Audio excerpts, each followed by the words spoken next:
Hello, and welcome to Watching Movies with my pastor. I am Jeremy, often known as the Spider-Pan over at the Fandom Nexus podcast.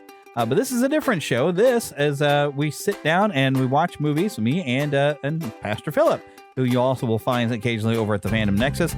We sit down, we watch movies. Sometimes there's movies that I have not seen, and for that case, we were going to try to film them because Phillip thinks my reactions are going to be funny, and he wants to be able to see me do it and thinks that'll be fun. We're still working on that. I would like to get a green screen behind us from when we watch movies so I can have a little easier time editing that. But otherwise, we do have episodes of this audio podcast where we commentate on a movie as we watch it. And for a movie like Batman of 1989, Tim Burton's Batman, we've seen it a lot of times that we talked over pretty much the entire movie. And to get some of the fun out of this, I actually recommend that you sit and watch the movie with us. I finally get the movie started about 13 seconds in, so if you want to be exactly in sync with us, I would do that, and you'll hear me as we move over to the couch. You will hear me start the film. It took me a few tries to figure out, how to pause it. I was watching on a PlayStation 5 through my Vudu account, so it's a digital copy. So it was a little weird and hairy, but we got it going. But I hope you enjoyed this show. This is our second episode. I have plans for watching Spider-Man and also A Boy Named Charlie Brown. And we're going to watch a lot of other classic films, old musicals, old animation films, like some classic vintage Disney. A lot of different movies. We're just going to have fun watching them and talking about them. Or sometimes it'll be the first time I've seen them. And in fact, Phillip wants me to watch Old Yeller so I can be a mess by the end, I guess. So we're about, though, to watch Batman 1989, starring Michael Keaton and Jack Nicholson, with Kim Basinger and Robert Wuhl and a lot of other people in this film. This was a phenomenon when this movie came out, and I think we talk a little bit about that as we get together. This some audio originally was featured on the Fandom Nexus, so if you happen to be new and you've not listened to the Fandom Nexus, or you just stumbled upon this and was curious what was going on, you thought, whoa, how cringy. If I was watching a movie with my pastor, I'd be a little concerned about some of the things I was watching. That's kind of what my hope was, that you jump in there like, oh, this could be funny with the awkwardness. And yeah, it could be funny. And Phillip and I, though, have known each other since we were kids. So we're funny in other ways. But I hope you enjoy the show. But now let me just pass it over to us as watching Batman. 1989. Now, and y'all are not going to be hearing the audio. We're getting to hear the audio through this, and I can't play it in the podcast. But I knew that there was a Batman movie coming. I'd been hearing all this stuff about it, but I did not know how, because I grew up. The 1966 Batman would come on every afternoon after He-Man, and I was watching that. I had that and the Super Friends. That was my concept of Batman. I wasn't reading any other comics or anything. So when I first saw a commercial on TV and saw the black outfit, I was like, this is not the Batman I know. This was completely different. Now, this was a Batman you were more familiar with, though, I figure, right? Yeah, I knew the outfit because I was over at, what was the name of I can't think of the name of the store over at Metro North Mall. Spencer's, yes. They had a cardboard cutout, which eventually I had. It got thrown away, but my nephew got me one recently. It was the same cardboard cutout, but it was a part of Taco Bell's. Oh, yeah. Yeah, because they had the rights to it. And they had the glasses. They had the cups. Little cups, yeah. But either way, so that was the first time I saw it. And also, it was at Montgomery Ward or one of those. They were showing videos over and over and over again. I just sat there and watched it. I don't know, maybe 13, 14 times in a row. I will throw it. When I did see this in theaters finally, I thought this was a hedge at first outside of Wayne Manor. Yeah. Because especially when it was wrinkled, it wasn't until it starts pulling back, you start saying like, yes. Wait a minute. Anyways, go ahead. I kept trying to figure out the same thing. It's the bat symbol, but we couldn't figure it out at first. Yeah. I kept thinking, what is this? But as soon as I saw Bob Kane, the creator, of course, we now know Bill Finger as well. Bill Finger's involved. And I do get irritated when people say it was all Bill Finger. No. It wasn't. It wasn't just Bill Finger. Bob Kane did his thing. Yeah. But he was supposed to be in this film, and that didn't happen because he was ill at the time. He was supposed to be the guy that handed the drawing to Knox. He still drew it. Yeah, he still drew it. He's got his signature on it. Yeah, so at least that's in there. And then in the second movie, let's talk about the first one. At least his wife gets in it. So that's second cool. movie. He said he wanted to be the guy. He says, he's more like a penguin. Yeah, but that's great. Gotham. I love this matte painting of Gotham. It looks fantastic. I don't know what it is about the old matte paintings. There's something kind of special. It's very special. It almost has a majestic look or something. That's cool. I've never seen this for the first time. I was 12, about to turn 13. And you don't think about, like in the second one, you think about it all seems to take place mostly around the same square. But here, this first one kind of does too.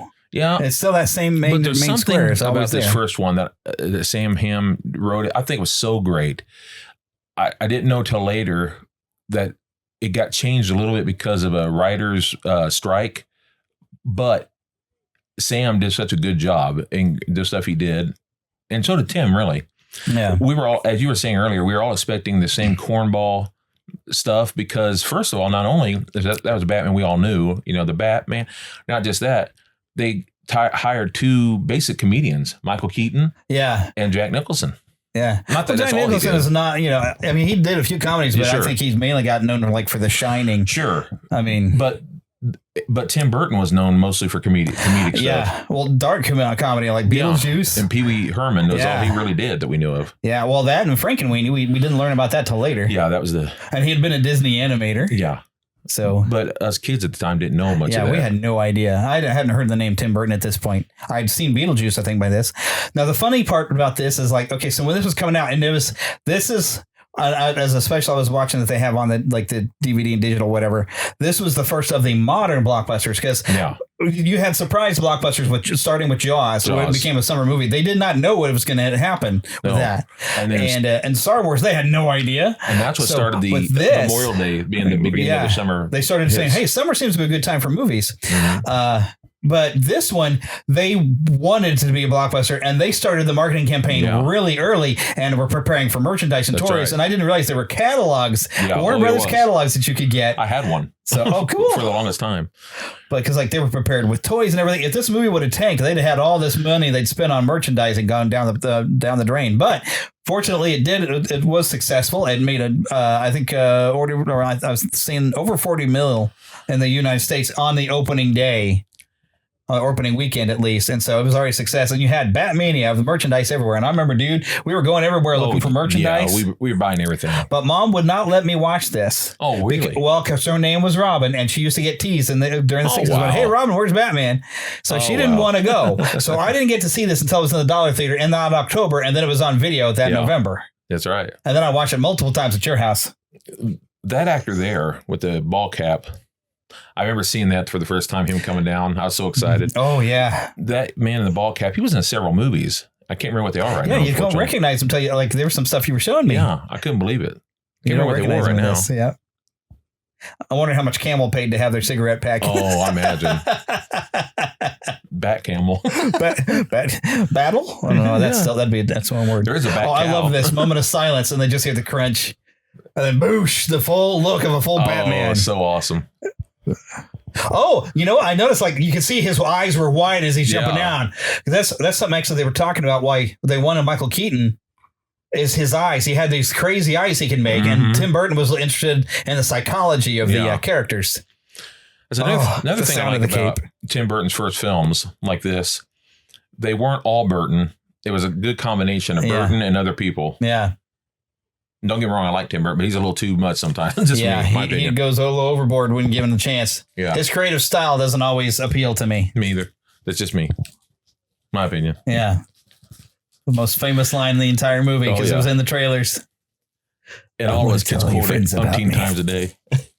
Yes. Here we go. I'm Batman.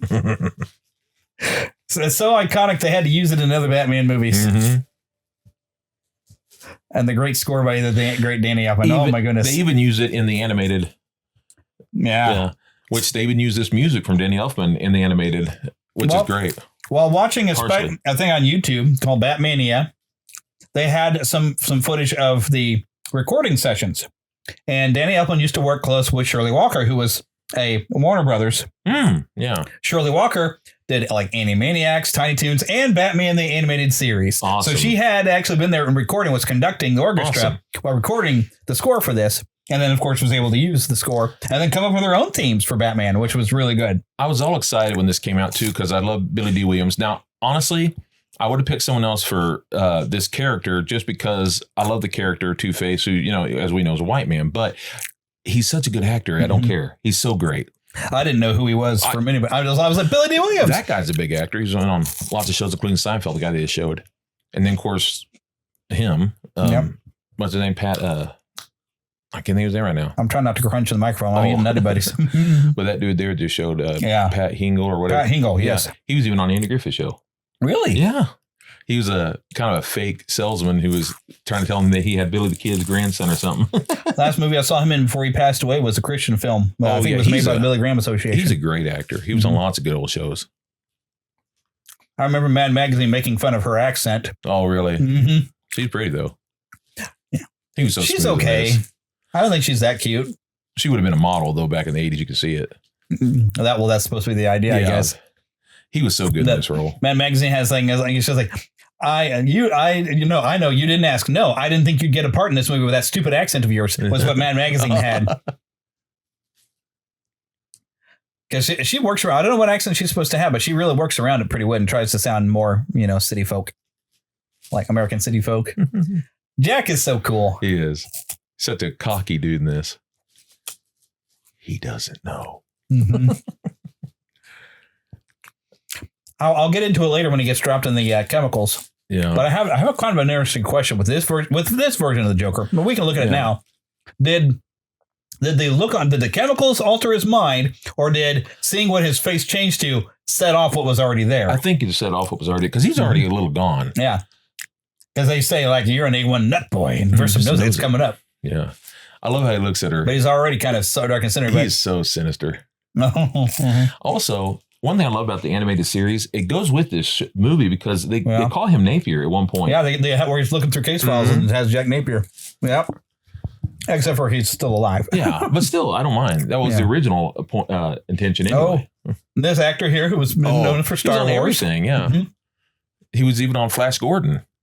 I haven't watched that in a while. That's something we're going to have to watch as part of this series of podcasts. Horrible movie, but I love it. That's not horrible. It's great. It really is a great movie. Alexander Knox was also supposed to be in the original Batman Returns. Robert Wool. I mean. Yeah. I saw him do some of his stand-up. Yeah, he's awesome. Mm-hmm. He's a filthy comic, though. When I watched him do a stand-up, I was like, well, you're really a funny guy. He'd been on some sitcoms and TV as guest spots, I think, at this point. He's awesome. Mm-hmm.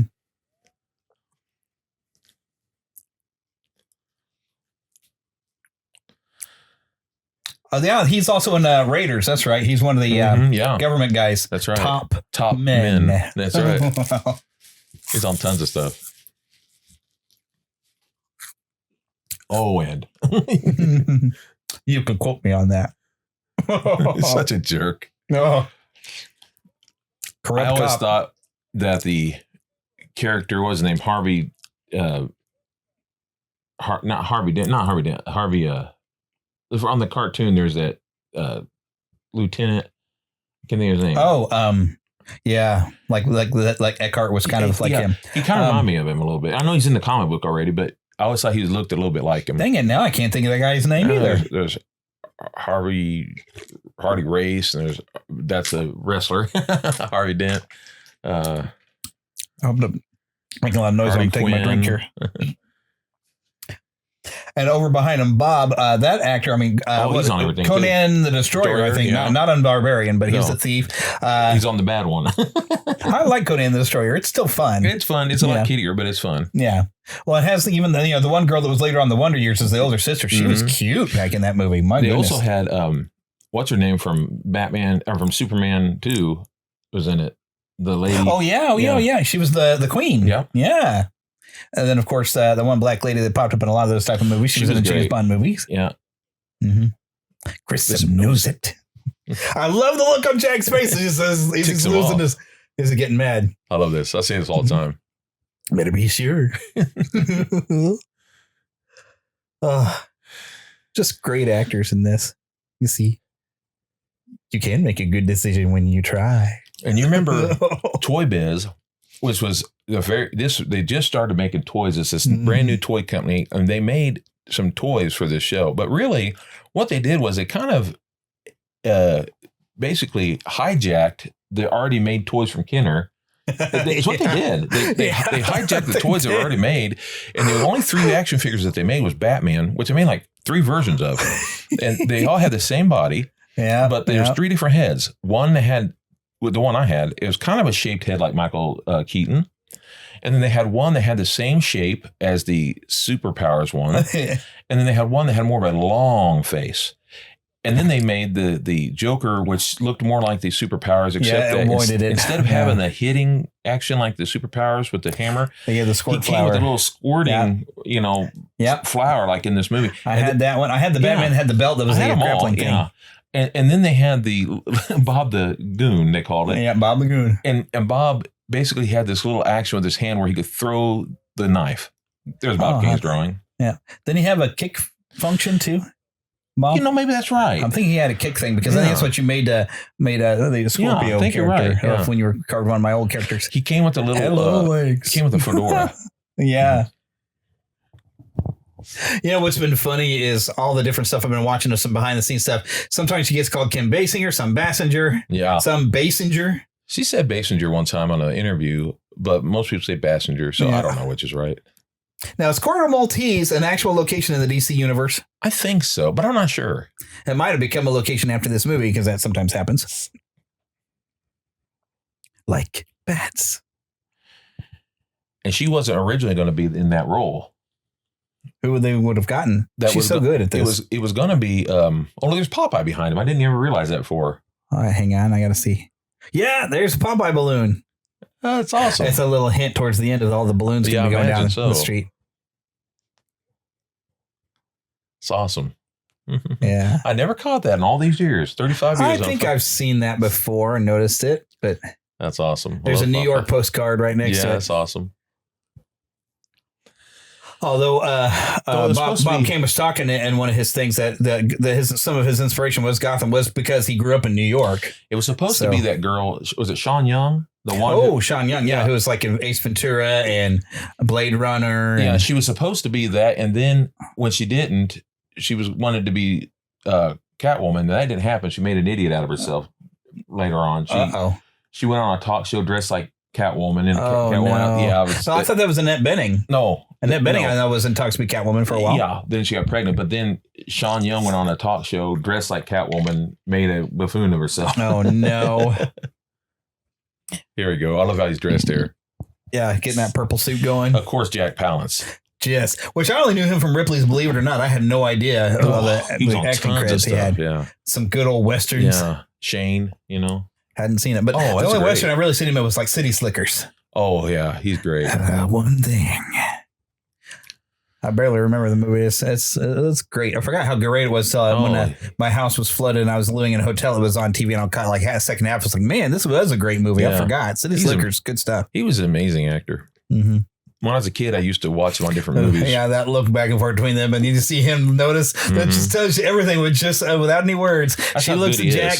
Jack kind of looks back, kind of does that little smirky grin, and good old Jack Palance just looking over. The designer of these outfits are amazing. Yes, I remember on the cards we could get the second edition of the cards. They show you the designs on like Rocky Marciano photo back there. I think that's right. It's a boxer. It could be Rocky Marciano. It could be anybody as far as I know. It could be Rocky Balboa as far as I know. I remember seeing the heads in the back. I always thought that was so cool looking, weird. Yeah, they did a neat job with like making Gotham has a unique look, and they were even some of the stuff I was talking to media. They decided what they wanted Gotham to look like when they were building like the lower levels where you're going to see most of the sets. Is that what if New York had been built without a city planner and all the buildings just had their own personality and character and were all so different? And it's like, yeah, you really can't see it. Each building does kind of have its own weird personality. It's very cool. My friend, your luck's about to change. I'm a little ahead of him. For those of you listening along or watching along at home.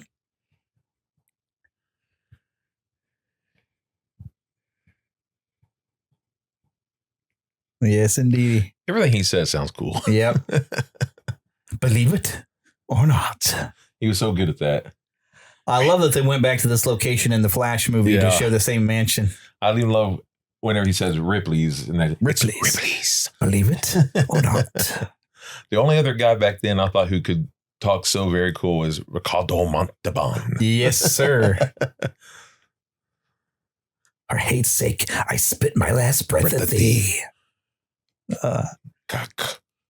Now, I wonder what they used for some of the interiors, if they built some sets or if they had some locations that they chose. Because like the Harry Potter movies, they used, they built a set for some certain locations, but they used an actual cathedral in, I think, Scotland, I want to say, Ireland or Scotland, that they used for a lot of their exterior.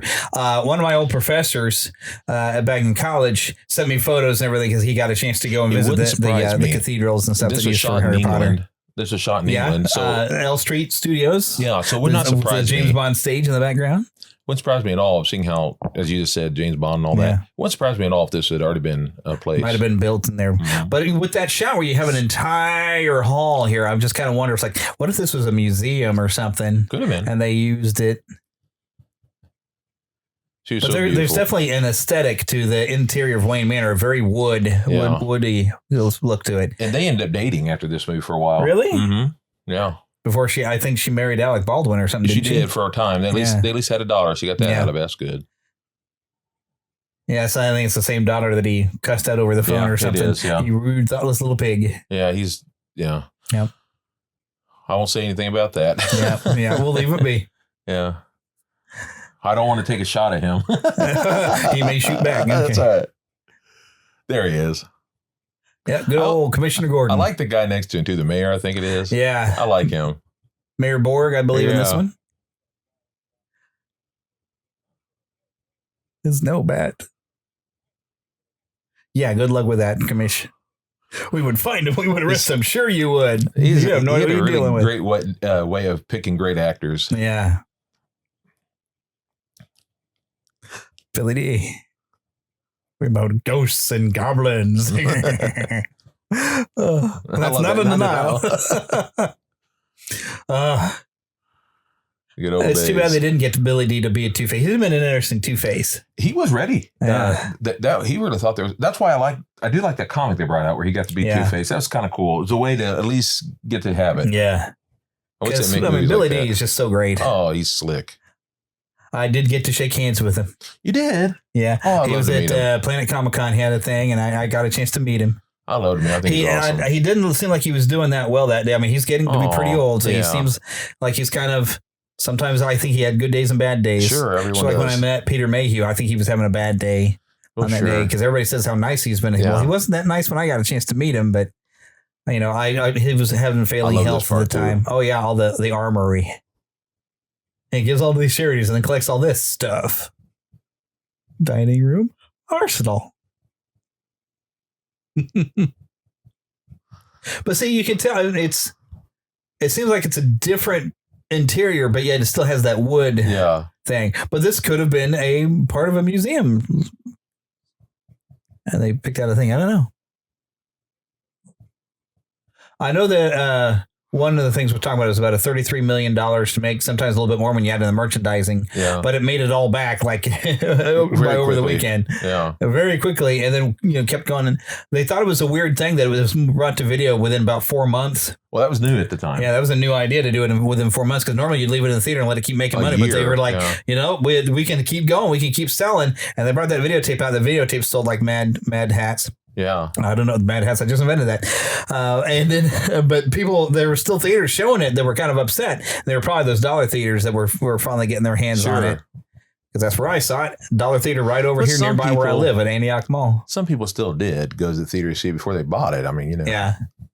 Even when you did buy it, you'd go out again. I mean, heck, in Jurassic Park, I think I went 13 times in the theater. Yeah, I did it. Hit me out the theater just yet. It waited like over a year.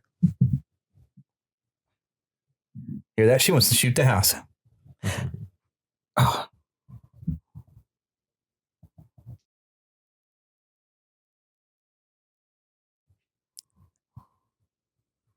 He's a bum. I like him. Yeah, I think Michael Keaton, part of the casting on that, I used to say is like, he wasn't so much because they needed him to be Batman, but they needed him to be a Bruce Wayne. Yeah, that's what they say. They were looking for a good Bruce Wayne. Mm-hmm. I also love, and I never thought, I did back then when I used to draw them, but they said that one thing they liked was that Michael Keaton and Jack Nicholson had basically the same build those of eyebrows too. Yeah. That angular eyebrow thing that just when they raise them up, they just look sinister. And that's why Batman's eyes look like they do. Yeah. The other actors have the same Batman mask, basically. Yeah. But it's all built off of Michael Keaton. Yeah. And I loved Michael Goff. Oh, yeah. For Alfred.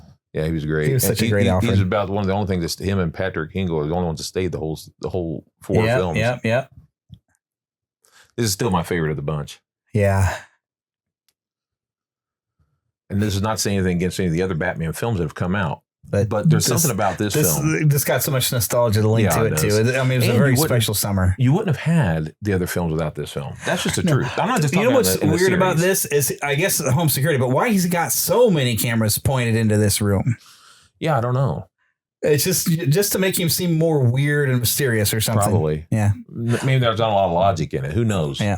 This was the same year because I hadn't really gotten to read a lot of comics as a kid because I didn't have money to buy my own. But we sat in the back of your van. We were driving out in Arkansas reading Detective Comics. They had the whole thing about some Klansmen that had gotten away with stuff or whatever. One, yeah.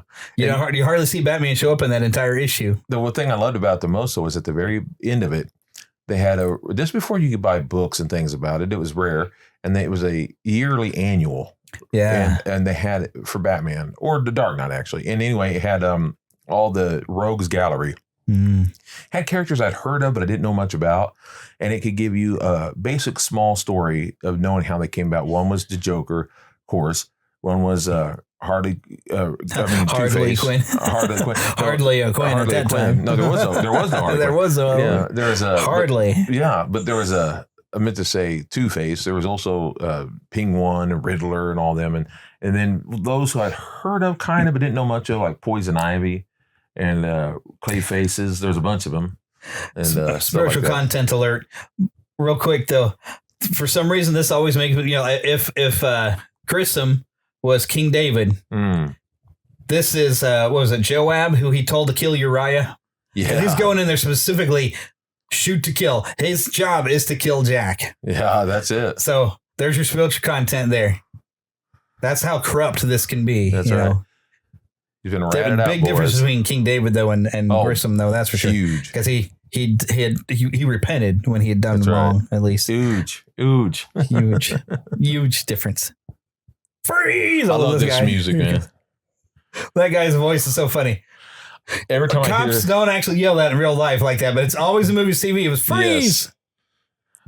And then RoboCop comes out and says, "Drop it." Okay. Anyway, 3 movies from here, you're going to hear freeze a lot.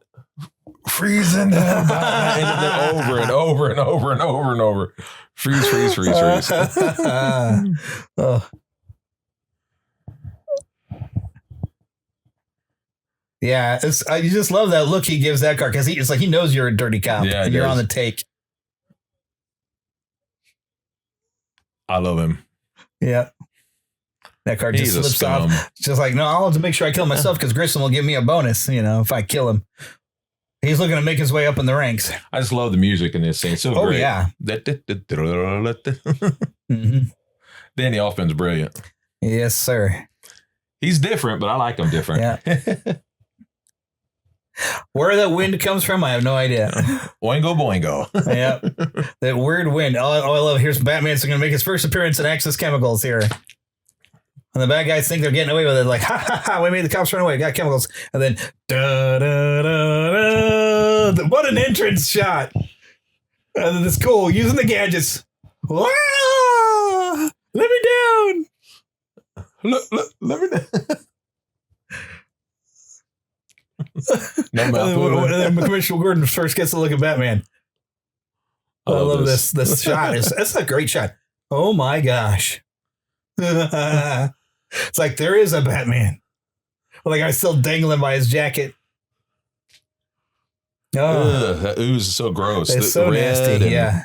I don't know if that's supposed to just be a different color or if that's supposed to be rust. I'm really not sure which. I think just wanted to be nasty as possible in there.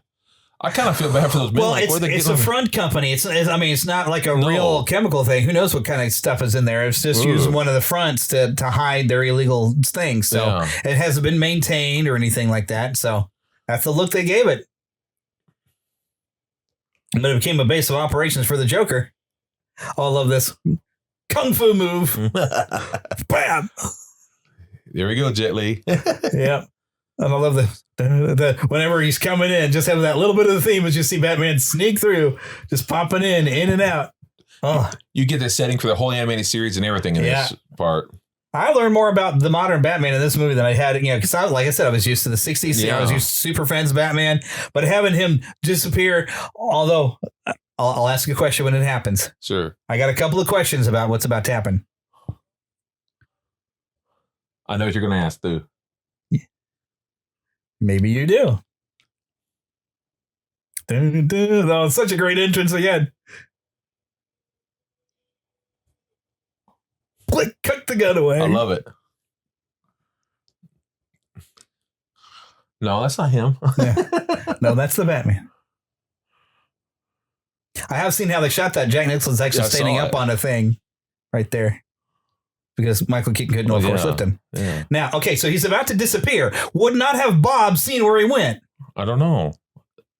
Because he turns around to pick up the gun, goes back, and Batman's gone. Typical Batman move. But Bob is watching and's got Gordon down there. Did Bob not see where he went? Well, I mean, that's always bugged me. Well, maybe he didn't think about where to tell him. Or he was paying too much attention to Gordon and didn't see. Probably. And Eckhart's down there. But also something coming up. Jack's going to get hit in the face when the bullet reflects and hits something. I've never been able to tell. Is it chemicals that hit him in the face, or does he get cut up from metal or glass? I think it's a little bit all of the above. Who knows? Boosh. I love the dramatic way Eckhart dies when he hits the thing. The smoke comes out. Great actor. And then Batman comes back. Such a fun like he never left. But yeah, because look at some glass, but like blood or chemicals. It's either all blood or it's chemicals that hit him in the face. I think it's the glass and all that. Yeah. Maybe it's because he looks messed up when you see a little bit of his face here. So it's hard to tell. It was a chemical. I think it is blood. I think it's glass exploded into his face. I think so. And that might be, well, the doctor says his nerves were completely severed. That might have been what severed the nerves in his face to cause the smile. And then the chemicals bleached his skin. So the combination of the glass and the chemicals made the smile, made the, because part of the idea with the Joker was that the man who laughed, that guy's supposed to have had an evil gypsy cut his face to where he was permanently smiled. If you see like the original silent movie like that, where the guy was permanently smiling. So the cutting of the face, it seems to be a thing for the Joker. So what I like about that these makes films, sense. The glass cut his face, the chemicals. And by these films, I'm talking about the first two, especially this one. I like that it has a good combination of comic and serious. Yeah. It's both. It's not too serious. It doesn't need to be, because it is a comic book after all. Yeah. That's such a great shot. They're saying at the Axis thing. And this is a great shot too. I used to play around in swimming pools, bring my hand up like an. I used to do that when I'd be wearing gloves, like the latex gloves, and after it'd be ripped up, I'd have my hand come up, Yeah. Because it's so creepy. I love this. So as soon as I wait, I want to get this on tape. He hung up. He's so great. I love it because it's kind of playful and flirtatious. Yeah, he tries to flirt with her and she's just not flirting back. I think we've all been in that area. I've never been much of a flirt. I'm terrible at it. No, I don't even try. I playfully try to flirt with Heather, and it's bad.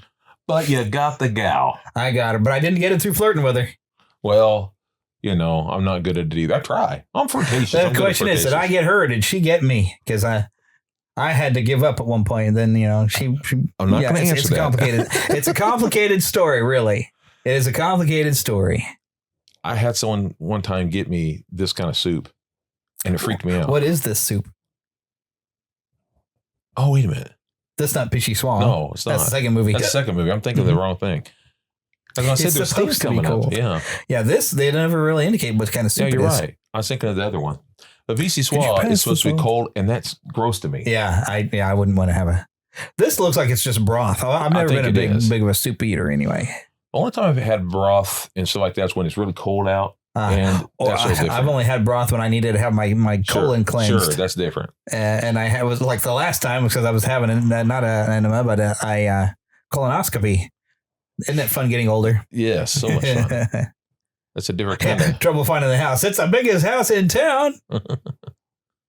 I like the line they gave him in the Arkham City game where somebody says, "Oh, it's millionaire Bruce Wayne," and he goes, "Billionaire. Millionaires are so last century." Because really, as inflation and things has changed, he'd have to be a billionaire, not just a millionaire, in order to build this stuff. So it makes more sense. He's got billions. Yeah. So I like that. Old money. Just a seat in here. I should have turned off my microphone before I did that. I feel like I'm crunching over in here. Well, they completely changed what they's eating even. Maybe that was the second. Well, yeah, it's the second course. It's a fancy dinner. You have soup and then you have a salad and looks like they had some peas there. Yeah. And good. Just like me, she didn't touch them peas. Peas are good. Yuck. Mm-hmm. That's your kryptonite. There's a reason why they're called pea. Don't be gross. They are gross. No, they're not. They're good. They're good totally gross. They're good for None of them clean their plate very well. No.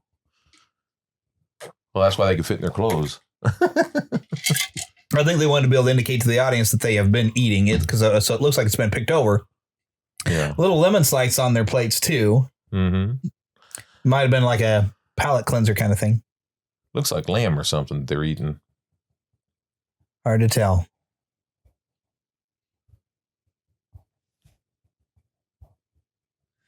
Now, okay, no, he has been drinking some because he's talking about one drink and he's flying. Yeah, you see that. So he seems to be able to just handle it a little better than she does because she's a little tipsy. Tipsy. Yeah, that's the word. I was going to say frosty, but that's not the right word. Wrong movie. That's 3 movies from now.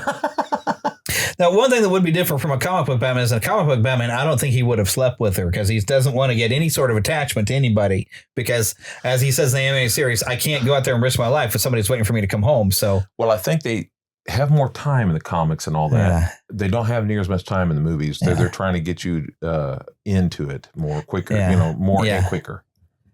But part of the act of being Bruce Wayne kind of makes sense. Maybe he would have a one night stand. Yeah. But because he'll date women that'll mean nothing. But I always kind of got the idea, maybe from the animated series or something, that he's not going to go sleeping around with them. Well, that's one thing the new movies have the liberty to do that they didn't hear. You didn't know Adam West, I meant to say. You didn't have Bruce Wayne. You didn't get to know them as well then as you do now because of these films. I think I'm crunching because you're not giving me much leg room. I'm sorry. That's the futon is not very big for both of us. So this doctor, I was always afraid, and it would surprise me. I can't remember if they had it in the comic or not. I was always afraid you're going to find that this doctor was killed later. Oh, yeah. Well, I bet he's one of those crime doctor guys that, you had like the animated series, they had, doctored of criminals. Oh, because he looks scared to death here. Yeah. Well, because he's getting to look at this frightening visage. You've never seen a face like this before. He kind of makes not excuses, but he's trying to explain to him, no, wait, Yeah. Because he knows he's dealing with some very evil people. Oh, yeah. I wonder what it was that got him that he could not work with regular doctors anymore. See what they have to work with. Just horrible, rusty, bloody tools and everything. Yeah, down in the basement somewhere that looks disgusting itself. Yeah.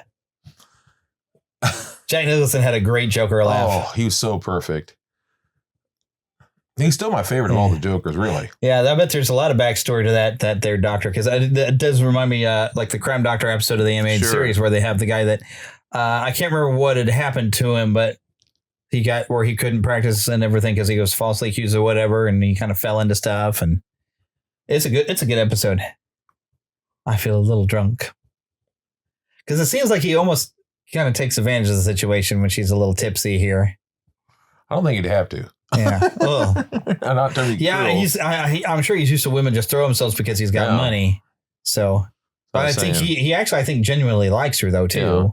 Because he does say he's like, you're a nice girl and I like you a lot. But you kind of get even the feeling that he's like not sure that he can go forward with somebody because it's like, there's two truths. And she had trouble reconciling them because I had trouble reconciling them. That kind of thing. I love that. Oh, this is a great scene. And then the accidental bit of blue that rubbed off on his neck. Yeah. Kind of bluish, purplish look. Yeah. That apparently was something to do with, I think, the jacket I've read.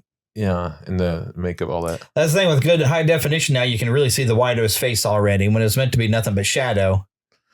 You can always see it a little, but it kind of scary. It really pops out. Yeah, we got this pale face. Just enough to where Grissom could see and recognize a face like, oh, that's Jack, clearly. When I was a kid, I did not get that. Yeah. Instead of her, but now I'm older, like, oh, because that was Grissom's wife you were messing around with. So or gal, whatever it was. So yeah, that's what that was about. I was like, you set me up because you didn't. Yeah, my lady. I always felt like that word was probably going to be the other, but Jack Palance didn't want to cuss. In my head, that's what I've come up with. He'd rather have said spit than what Grissom probably would have said with the character. I think Jack Palance just had that kind of cool where it's like, I don't really need to cuss much. Here's the great line. My friend. The reveal. And this the buildup of the violence, the strings up of the gong. And then we figure the Joker theme music. Dun, dun, dun, dun, dun, dun, dun, dun, Perfect kind of carnival circus, you know. Dun, dun, dun. It's a dark carnival song. Mm-hmm. Way to go, Danny Elfman. Joker had theme music. So perfect. Yes. Oh, and what Mark a day. Hamill did a good job filling it in when he did. Yep. It was going to be originally for the animated series. It was going to be Tim Curry. Have you gotten to see the clips where they had Tim Curry had voiced the one of the one where they had the garbage and the gas coming from the garbage or whatever? You can find the clips online of Tim Curry had actually voiced that one.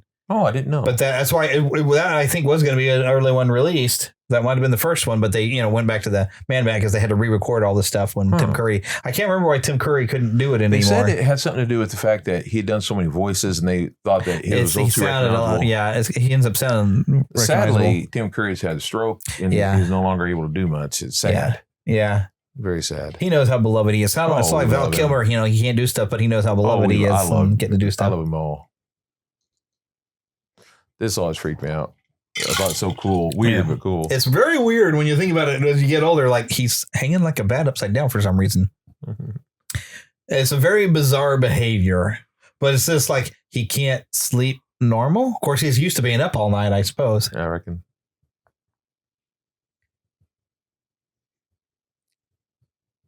He's just kind of having fun joking at his own new face. That's freaky too. All the blood. Yeah, all the blood. Grissom's blood all over the newspaper. He's getting ideas here. Will they get a load of me? Of course, now I guess it would be some of the chemicals is causing that to his face too. Yeah. So as the nerves were severed by the glass, I'm going to figure, but the chemicals pulled it up, I suppose, too, because he's managing to make the same face on other people, but when he kills them with it, so whatever did it to him, he's sharing. Yeah, it is interesting that. When he's going up in the morning, he's out on the couch somewhere and not with her.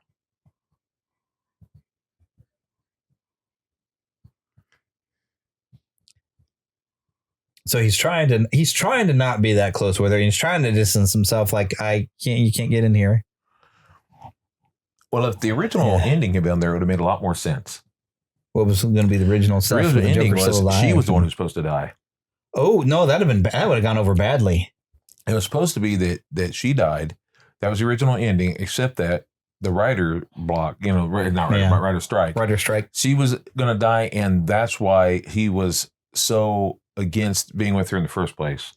And the Joker was going to live, and because he doesn't want to kill. Yeah, Batman doesn't want to kill. Be a killer. And so lock him up in that's Arkham why Sam was so against that happening at the end, because he did. People were always mad at him. Why'd you kill the Joker? Because I did not kill the Joker, Sam said. I did not kill the Joker.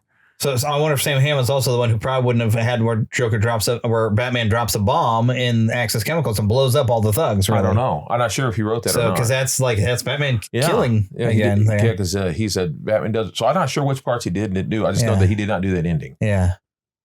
But yeah, killing her off wouldn't have gone over well. It was going to go into the sequel to where he was heartbroken. Yeah. And because apparently she did die in the comic books originally pretty young. Early on, the only thing I've got at least a couple of comics with Vicky Vale in it that was later on. So they brought her back later. They brought her back because of it, because of this movie, probably. Yeah, that is pretty much it. Vicky Vale. Right. Yeah. Hello, Chuck. There we go. That's right. Life's been good to me. I always thought this was weird because I liked it. Yeah. So great. Oh, there was another thought I had, and I forgot what it was. Where he's distancing himself. Let's see. So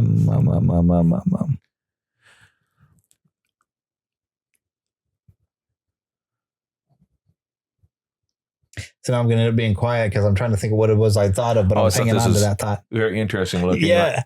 Well, it's great that he kills him with a hand buzzer because how 1960s style Joker Batman would just say it's this prank thing they just turned into a lethal thing. Face turns reddish. It reminds me of that. What is the name of that game? The Doctor Operation, where he has a red nose. Yeah. Oh. After this movie came out, I remember like in middle school when you'd have to do your square dance unit in gym class, and we start dancing to the song. It would be a hot time in the old town tonight. Yeah. Every time I've been thinking of this movie. Sure.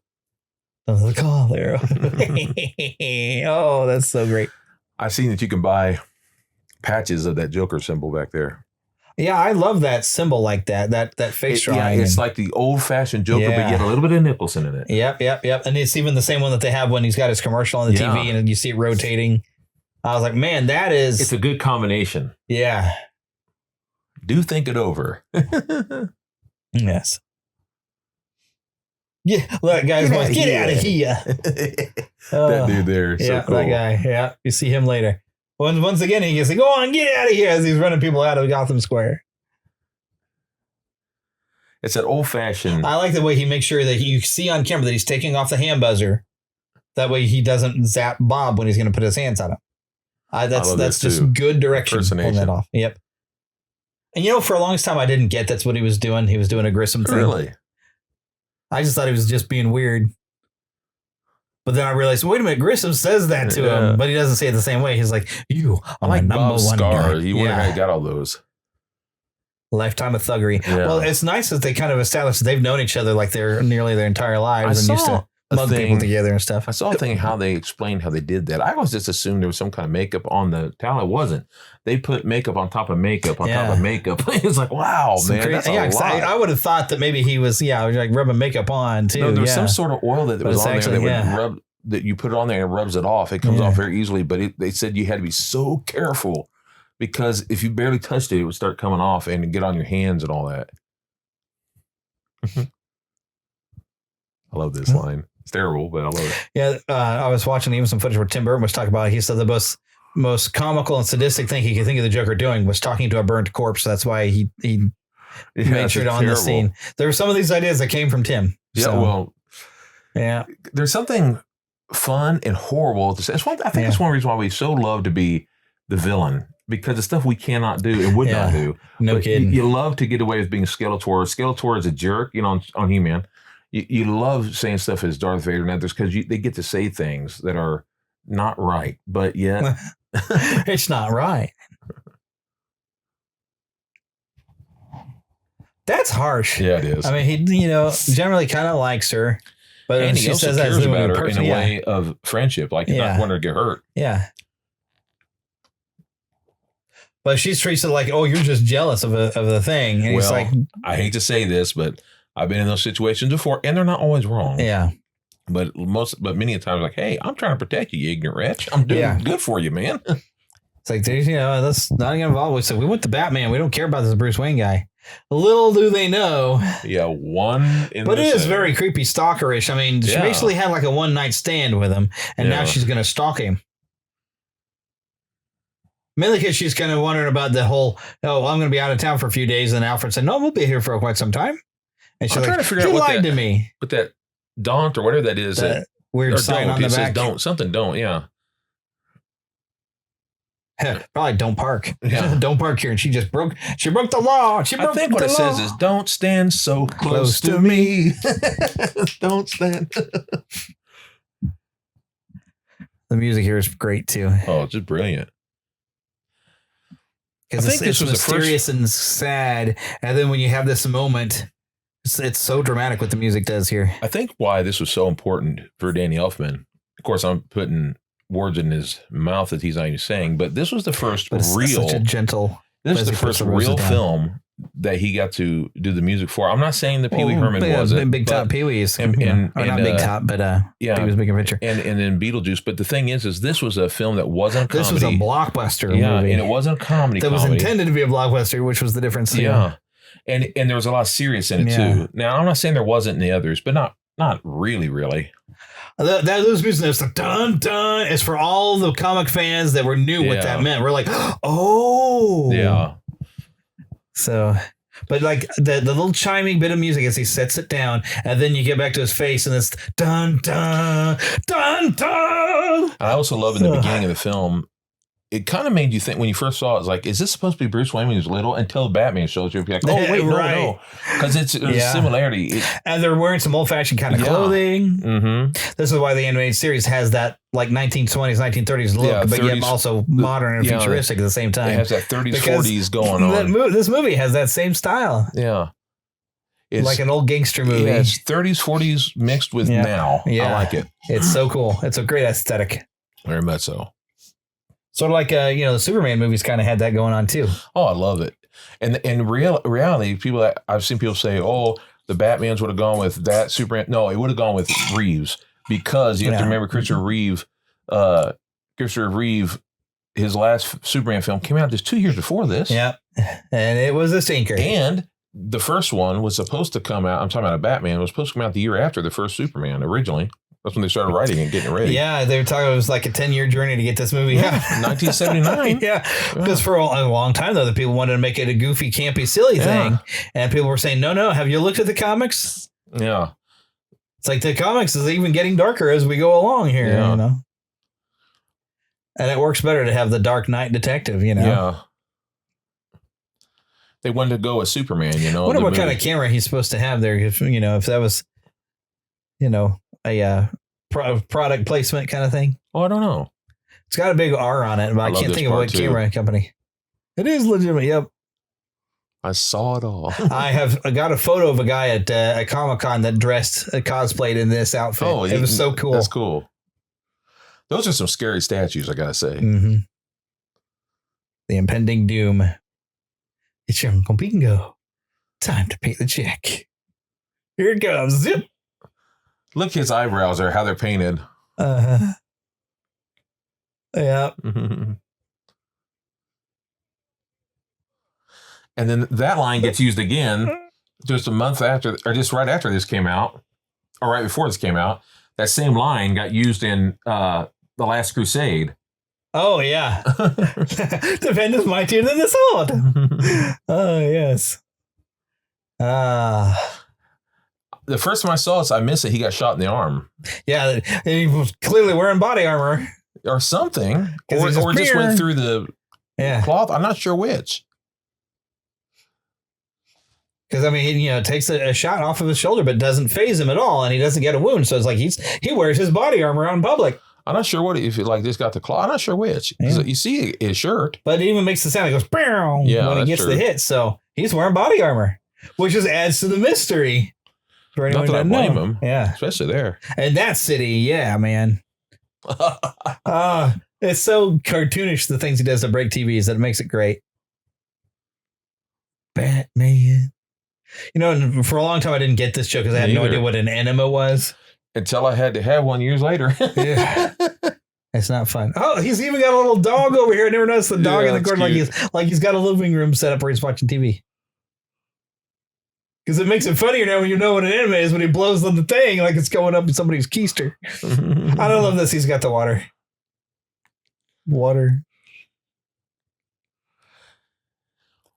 He's like the great butler. He's like his only parent left in a way. Yeah. Couldn't find his socks in the morning with him. I love the way when he stands up on his tiptoes. Sudden weight lifts when she's here. He wants so bad for Bruce to just be normal. Yeah. Great actor. Yeah. I don't know when they decided in the comics that, oh no, he's former British Secret Service. Where did that come from? Well, they had it back in the day that he was, for a time in the 60s and into the 70s, they had it where he ended up becoming a villain. Yeah. Well, that'd be weird. Yeah, he was for a while. He became a villain. But they brought him back, of course, because that's nothing stays forever in the comics. You know that. That's still, before he gets in that, there is still a great line there Like, I can't go on with that now. If not now, when? Mm-hmm.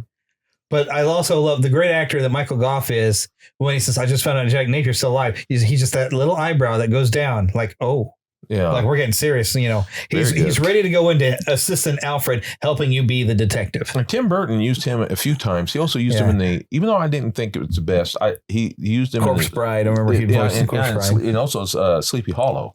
Oh yeah, I didn't like Sleepy Hollow. Me either. It was nasty. Not that I just want a regular Ichabod when I see a film. I don't need a cop, you know, and all that. Even though I love a lot of the actors in it. I'll just watch the Disney one. Yeah, me too. Still love it. Still love it. I still think they could do a good live action. Wasn't there a TV movie that had Malcolm, not Malcolm McDowell, but Ian Malcolm? Yeah. Yeah. Jeff Goldblum as Ichabod. Yeah. Gotta be careful and get my head cut off. Yeah, years ago, 1980. Wow. That is spooky looking.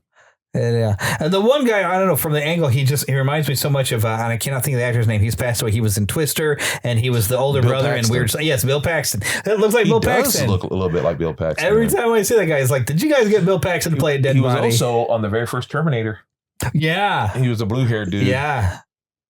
He got to play a lot of jerks and bullies there for a while before we realized he was pretty cool. A great actor. I love him. Game over, man. I love him. Game over. I love him. Miss Bill Paxton. He was the best. I can't wait to see him. He was even doing a great role as a bad guy in the Agents of S.H.I.E.L.D. series before he passed. Man, I thought he was amazing. He was so good. I love that. Hey, Susan Marimba. I've seen where they sell these jackets. They're expensive as heck, but they're neat. It's weird, this like obsession he has. To stay inside the lines. It's one of the funniest lines. He's trimming all these pictures out. His tongue is half sticking out. He's all excited. I also love the vest. Of a mind to make some Mookie. Yeah, Mookie. I just for a long time I said I'm of a mind to make some movie. That's what I thought he said, but then I realized no, he's saying make some Mookie. He's talking. Oh, yeah, he wants to. Yeah, there you go. That devil. Now the vest he's wearing is really cool. Yeah, like the whole color scheme, the whole outfit, the costume is fantastic. I like how they use it in the cartoon for the most part. You know. I love the design of that place. Yeah, of Axis Chemicals. Have you shipped to me? And look at how nasty all the stuff growing off of the pipes in the interior. Ship them all. We're taking them on a whole new door. Which still, that line doesn't make a lot of sense to me. And I wonder, is he quoting some old ad or something? How the action there for Action News looks like the old Action Comics. Yeah, yeah. That is true. So wonderful. Oh, where's my phone? I'm getting chimed at. Sorry, folks. This guy always reminds me a little bit of Tim Burton for some reason. Wow, look at their face. And Amanda Keeler. Yeah, it's funny. Yeah, keel over, all right. Mm-hmm. And I can say now that I work in this industry that is not that accurate of a news set, really. Because, I mean, where's your weather desk? And I remember the first time I saw, the second time I saw us, my folks went with us, and they were laughing so hard in this part, especially the second part where they don't have makeup on. They thought that was the funniest thing. And did they not have teleprompters in the 80s? I think. Because I think you'd have to roll it as paper. You know, like paper would be magnified so they could read instead of them having to read out papers in front of them. Some people did have it on paper. It depends on how big you'd think set. a big news station in Gotham would be able to do that. Oh, I love it. Yep. I had a poster on my wall of this scene. Yes, you did. I remember he was on the beach, remember? Yep.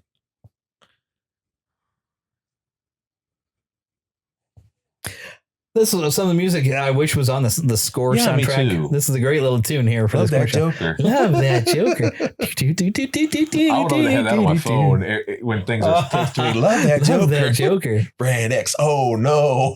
Yeah, it's such a great thing. It. I get a grin. Again and again. Oh my gosh. I met someone. I love this with the luscious tan and those ruby lips because they're all pale and I didn't want to say this to the person, but I saw someone who had obviously plastic surgery done, and they end up looking like that. And I'm so bad I want to go, oh no, she's using Brand X. She's using Brand X. Love that Joker. I'll have to show you if I can find that picture. On a happy face. That's how Madonna looks now. Madonna. She does. I'm not trying to be cruel. She does. Oh, it's only Flinkin is true. Oh, I love that shot there, man. That because that looks very Jackman, very classic. Yeah, Warner Brothers, good animators. Good job of that, man. I like a good picture of that. Uses my Facebook profile. Yeah. Love that, Jeremy. That's right. You better love that, Jeremy. Chemistry. Yes. Oh, he was so cool looking there. And I love the fact that they kept in mind that he's the Dark Knight detective. Mm-hmm. That's right. Because you didn't always. Now, you did get some of that in the 1960s, but they didn't focus on He relied on the back computer to do all his work. That's right. Although he was good at solving ridiculous riddles that didn't make any sense. Not at all. Let's see. Going upside down means, oh my goodness, he has a top. Yes. What? Yeah, a top He'll hat. go to the top of this building and he's going to drop a bomb on it. How did you get that, Batman? Holy hand grenades, Batman. How did you figure out he had a bomb? That's exactly right, Robin. Yeah. I love that. That's what the mom and dad was hair all laughing. strung out so bad. In the eyes. Gotham shopping in the almost greasy looking face. I love this. Yeah, the funny thing is you see them all messed up, and then you got here, there's Billy D and his hair slick and everything. It's like, how come Harvey Dent has not dropped dead? Because it's Billy D. We're working on that. How is he supposed to figure this out? He's a district attorney. I mean, I love there's Alfred's bowler hat there. I love that hat. I love that hat. Yeah. Love that hat. Love that hat. And then you see him with the stogie. Love that smoker. Yeah. And you see where he just kind of looks like he's about to head out because he's kind of wearing a jacket like he's going out and he's got his hat and he's going to. Thank God she called him because otherwise. Would never have known. Now, that's how does he figure out that she's in danger from that? I don't know. That you see he's got the green fingernails because I think that's the only scene that we see. Oh, no, when his hand comes up, you see it too. Oh, this just freaks me out too. Yeah, with the mask. Because you can see how pretty she was in those pictures back then. Yeah, the paintings. Mm-hmm. Well, maybe they are photos. I always thought they looked like kind of paintings. Well, maybe they are. They're stylistic. But that one there looks like a painting. But it looks like the photos they may have taken and then they messed around with it with some kind of thing. Yeah. Now, this is kind of a freaky looking museum, but. Yeah, it was some Japanese designer they were talking about has actually come up with some of these ideas and they thought this would look neat for the museum just for something weird. In New York, they do this kind of stuff, though. I've seen. Well, there's some real famous ones right there. Yeah, some famous paintings. Mm-hmm. And it's supposed to be as if those were the real paintings. That way he's defacing them. Yeah. Well, but I mean, it's a movie. Yeah. But I think they're pretending as if it was like the real stuff and he's defacing. They're priceless, Yeah. But here's the thing that's going to make you sick. When this movie came out, of course, we were 12 and all that. And we'd have thought, oh, people would never really hurt. Nowadays, people are doing that for political reasons. They really hurt. Now going out to Stone. Well, I don't want to get off of being Stonehenge. Yes. That makes me mad. So stupid. But to quote Spinal Tap, where the demons dwell. Yeah. Where the banshees live and they do live well. And I do love that when the note's going to arrive for her, it's written in crayon. It is so cute. That's so silly. Joker. It's so Joker. But the whole building here has such a look about it. It's just so such Batman. A style. It's just so. That's why I said I love how the cartoon went with it. Yeah. And they really based it off this type of look. 40s meets kind of a sci-fi. Not sci-fi. That Art Deco kind of look. That's Art Deco. Art Deco. I love that too. Yeah. Put this on right now in lowercase letters and crayon. The late 80s into the early 90s really did have that kind of a neonish look. Yeah. In wrestling fans, look at Ultimate Warrior, you'll see. Oh, it looks so bad, that purple. This purple nasty gas. Just insta kills, man. I remember watching this movie with some kids and are they dead? And his dad goes, no, they're just asleep. Yeah. He's a nice dad. It's a knockout gas. Yeah, that's the sure ticket. It was. Joker would never hurt anyone. Sure. I was used to the Joker of this, being a thief and capers. That like when you get the Joker, it's like no, the homicidal artist that he is. He's cruel. Yeah. That priest there. Because he thinks it's funny. Yeah, that priest looking dude always freaked me out. I don't think he is a priest. But priest looking dude. No, right there. From afar, you can see now. Well, okay, from afar, I don't know which guy you're thinking. The guy with the bald head. Oh, the bald guy. Okay, I don't know how he looks like a priest to you, but okay. Now I can see that it's a tie that he's wearing. But when I was younger, for some reason, everywhere I saw it, it looked like a collar or something? It looked like a collar back then. Oh, okay.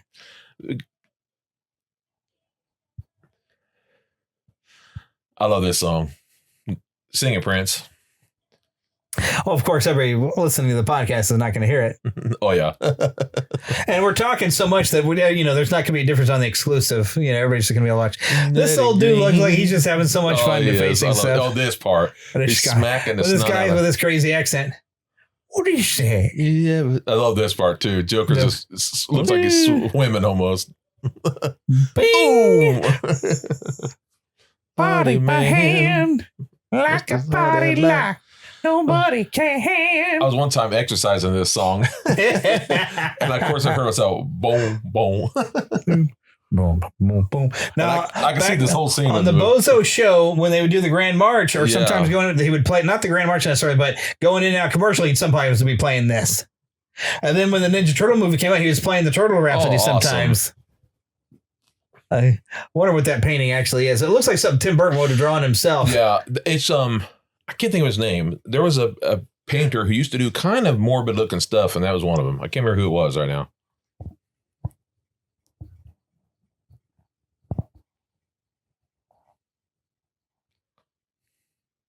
I want to go get a drink, but I'd have to get up to do it in an old fashioned kind of way. Yes. I love this. Oh, look at that old boombox, man. That's so 80s, man. Mm-hmm. Oof. We had one similar.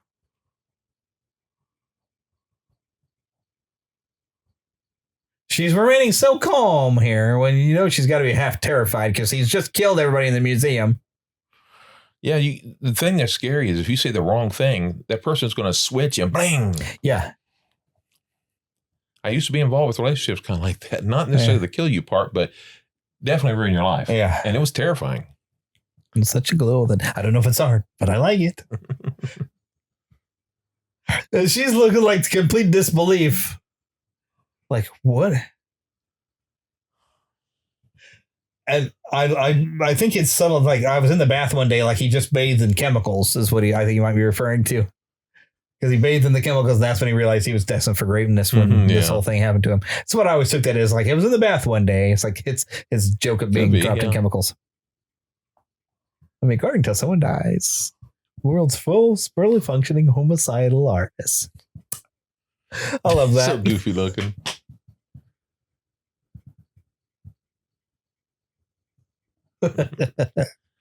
Which is a joke. That's a joke that they took out. It was in the original comic script. Adaptation had that too. Yeah, it was pretty funny. That all the money he threw out was actually fake with his face on it. Yeah, which makes so much more sense. Yeah, because he just needed to lure everybody out there and just kill them. Which it's that Pied Piper thing, which they go to in the second film too. But that Pied Piper bring people out to kill them. Come on, kiddies, this is the way. It's the new aesthetic. There's that accent. Mm-hmm. I'm going to slip out here and go get me another drink because I'm thirsty. So I'm going to turn my mic off and you just keep watching with Phil. Phil will talk to you. Oh, yeah. I'll do that. Hopefully I get in here before Batman shows up. Oh, this is always a little spooky. Yeah, when you see her face. Yeah. He's getting ready to show up. Oh, that's your cap on my chair. How did you manage to get my chair wedged up like that? Now you can't get out. There we go. How did that happen? This was always a little scary to me when I was a kid. Oh, I better hurry. On a lance.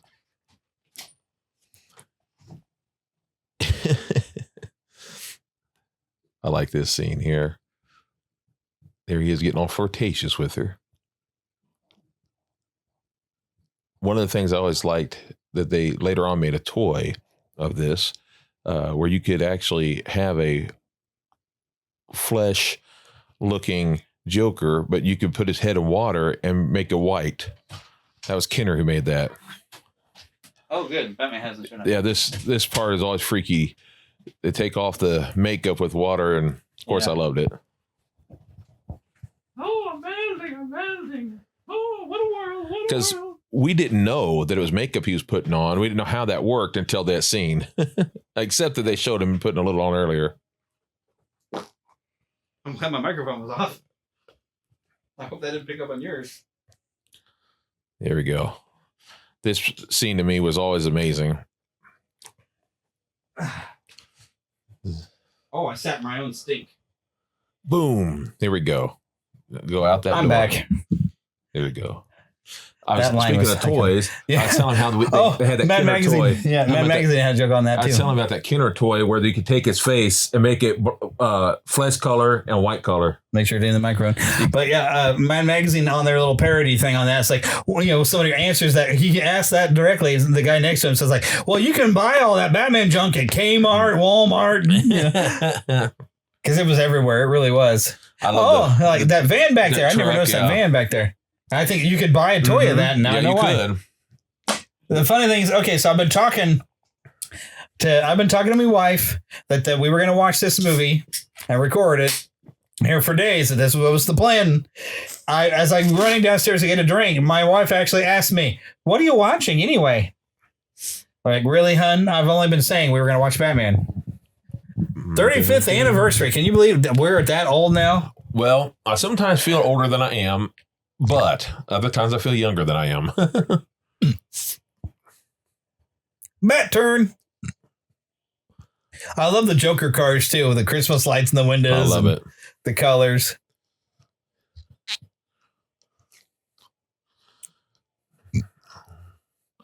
Oh, they're running the cabbage. Well, of course, you couldn't have an 80s action movie without wrecking a fruit stand or vegetable stand or driving through plate glass windows. Here we go. I always wanted to get a clip out of this if I had ever run for like class president. Hey, Batman, who are you voting for? And then when he runs around the corner and says Shields, I wanted that clip. That's great. I would have totally put it on the morning announcements, right here. Shields. Yeah, hey, Batman, who are you voting for? As he's running, then he goes Shields. That's right. Good old stop animation. Yep. I love it. Stop motion animation. Mm-hmm. They call it the armadillo effect because I've got a complete set of the second edition of the cards, trading cards that were more behind the scenes. Yeah. And it has like some different shots, and like the yellow borders on this. There's white border ones that went through the story, but those sold so well that they did a second edition. It was behind the scenes photos and some of the designs. I think I gave you one of the sets that I got. I remember, yeah. Because like one year, like the year when I got Beauty and the Beast as a video cassette, I got all kinds of Batman merchandise that year too. And one of them was like a big box of the second edition trading cards where I got like 3 different complete sets when I sorted through it all. It took me hours to sort through all of them. Whatever you do, don't let go. Woo!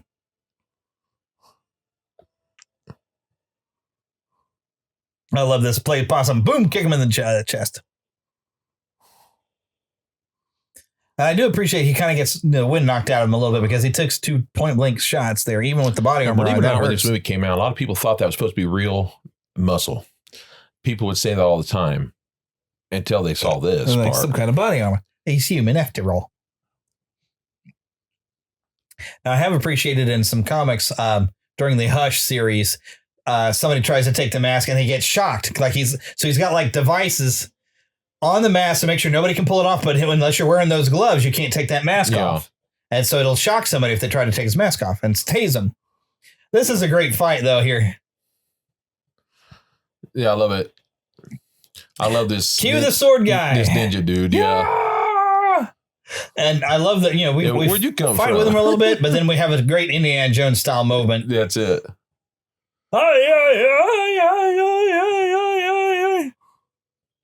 The guy's trying to be all intimidating. Look at me, I have swords and I can kick. I love that too, the sparks. Yeah. Just so you know that he's got, metal guards there to protect so he can do just such a thing. Here he comes. Ah! Poof! I love it. Guy flips over. That's so Raiders. And I love this too. Yep. Come on, Bob. Nope. Bob says, forget it. Then there's the knife that came with the toy. Yeah. Oh, for the longest time, I didn't notice her putting the roll of film down her shirt, and I didn't get the thing that comes up later. Oh, he took the film when she's like grabbing herself. Yeah. But for a long time, I didn't catch that quick little thing where you see her grab and drop the film that she was just shooting. You don't get much past photos. Batman. Yep. Still the best Batmobile. It's just such a great film, really is. And it changed everyone's look at Batman. That's a lot of people just don't get. It changed everything. You weigh a little more than 108. Oh, really? You'd never say that to a woman, man. Yeah, but he's Batman. Yeah, he can get away with it. He just saved your life. You're okay. Yeah, there's the error right there. As you see him go to the thing and stop and put his hand down, but then when it's parking, he's got the thing up to his mouth. I have a feeling it was a mannequin, though, they stopped in front of just in case. Stunt drivers are amazing, but, things can happen. And this I've always thought was probably more of a set than an actual forest. I remember in the fall when the movie was coming out for sale, they always showed this scene. Yep. And it just looked so Halloweenish. Yeah. And it took a while before I even realized the reason why he turns that light on next to him is to keep her from looking at his face and recognizing him. Mm-hmm. Because really, if somebody wears a Halloween costume, if you know that person, you're going to still recognize them. Yeah. So it's so smart that he's got this light and he's like, hey, you're looking at me. No. We've been kind of intimate. You'd probably figure this out. Oh, the music here is great too. Which is a lot like the theme at the end that they I wish they kept that in for the other films. That anthem, their fanfare at the end. So I wish the second one was more she starts like this trying to look close. He notices. Yeah. Flip, have a light in the face. But when I was a kid, I didn't get that. I thought he was flipping a switch to open the hatch of where he was just driving into the tunnel.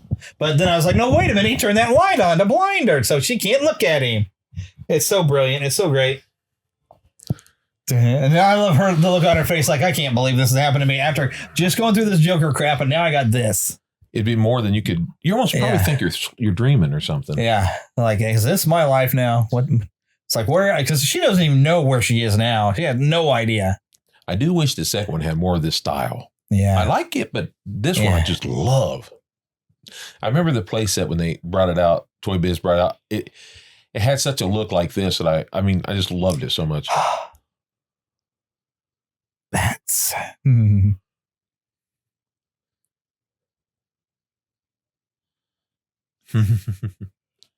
this is just great. You can use that water coming out. It's kind of neat looking. Yeah. I love the way they said it where you can see where he's kind of built bits onto it, but left very much a natural, real cave. Yeah. And they're not all together either. Yeah. I like that too. Yeah, you got like bridges and stairs that go to the different parts of it. It seems more like he was really been as opposed to Batman Forever, where it's all like this weird thing. It doesn't,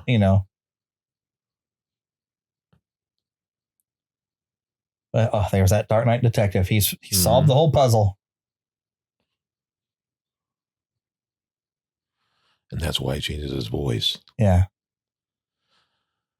It wasn't until the Dark Knight Rises that they went, or not Dark Knight, right? Dark Knight, that they went overboard with stand against injustice because of that change. And now everybody makes fun of that voice. Yeah, because in the first one, Batman Begins, it wasn't that bad. And then the second one sounded like you had run up 50 flights of stairs. He had a lot more dialogue in the Dark Knight. So yeah, and he was breathing in and out all the time. Yeah, it took a lot of wind to get to those lines. Yeah, you're like, son, calm down. But the Joker cannot win. Yeah, calm down. You're a professional wrestler? Starting off your promo? Wow, that made me dizzy just even doing that breathing. I know. Ooh. Let me tell you something, Hogan. I need to breathe a little bit here. Because it does sound like a professional wrestler doing their little promo. Yeah. And it's neat because you can see on his desk there's some Listerine or something mouthwash over there. So he's been testing all these things. Yeah, that makes sense. Through a crime lab that I'm sure he's got and all this stuff and finding all the bad chemicals and like, oh, if this was mixed with this could kill somebody. So yeah, she was a teddy bear. Yeah. But you know what? He's never been to her apartment. How did he know where she lived? Has he been stalking her too? Well, he's a detective. Big Bat stalker. I didn't know what she was doing when I first saw it. Yeah, until you realize, she put the film down there. Okay. And so he knocked her out so he can pardon me, but I got to reach where you hit your film. I'm doing. Yeah. I'm Batman, not Badman. I appreciate in your comic adaptation that it showed where he gives her just a little bit of a knockout gas. Yeah. Go to sleep, Vicky. Go to sleep. I'm surprised they haven't made Bat Bear for this. Bat Bear? Yeah.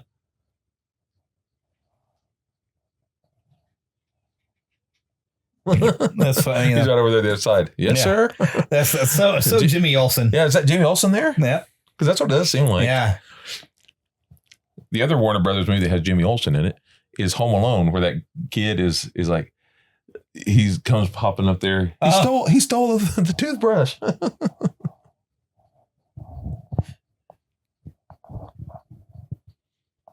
He stole that guy's pizza. I just can't help him. I'm very much Spider-Man.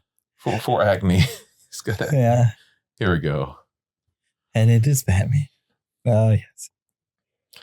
How many movies is that poor guy going to go through? I don't know. But it's funny. It's like we had a comical punching glove, but now he's more upset. Yeah. And he pulls his gun to blast that TV. I'm trying to figure out what's on his jacket. Like there's a pin of some sort. Who, Bob or Joker? A Joker. Yeah, it looks like it had a weird shape. I don't want to rewind because we're doing the show. No. Yeah, it's kind of nifty that we finally got our first look at the Batcave, and now we're going to spend some time in here, and we can see a little bit of his crime lab and its microscopes, and he's still trying to give that sage fatherly advice to him. Yeah, painted all the wood black in here, black on black and black. No, that's off black. That's dark gray. You just don't know. Yeah. And with the collar up, it does remind me of the animated movie Mask of the Phantasm. It's like, for somebody with all that money and power, how come you always want to look like you want to jump off a cliff? And she puts his collar down. Mm-hmm. But like having that collar up, it's just that thing like he's hiding somehow or another a little bit. He's got that little braid to the side. It's that little bit of classic Dracula look too. Yeah, it does. With having that collar up, but yeah, her braid. Yeah, it's a nice hairstyle. This is so funny. Nice place, not so lots of space, and the Joker says the same thing. Yeah, that's funny. I noticed just now. He has a lot of color, not a lot of color, but a lot of color in the middle part of his clothes there. Yeah, that tie's got some stuff happening. Yeah. And then, the interior of the jacket. Or what is that? Is that his jacket or his suit jacket? His or it's just a scarf. Scarf, yeah. It's a scarf. Okay. It's the opposite of basically what he wears usually.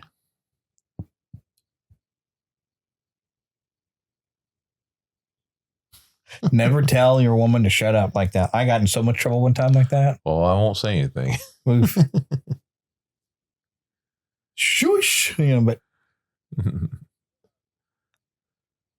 this is such a great scene. Just Michael Keaton just bringing it out. It's like he's trying to, how in the world do you explain the unexplainable in a way? Yeah. Because it makes it sound nuts. Yeah.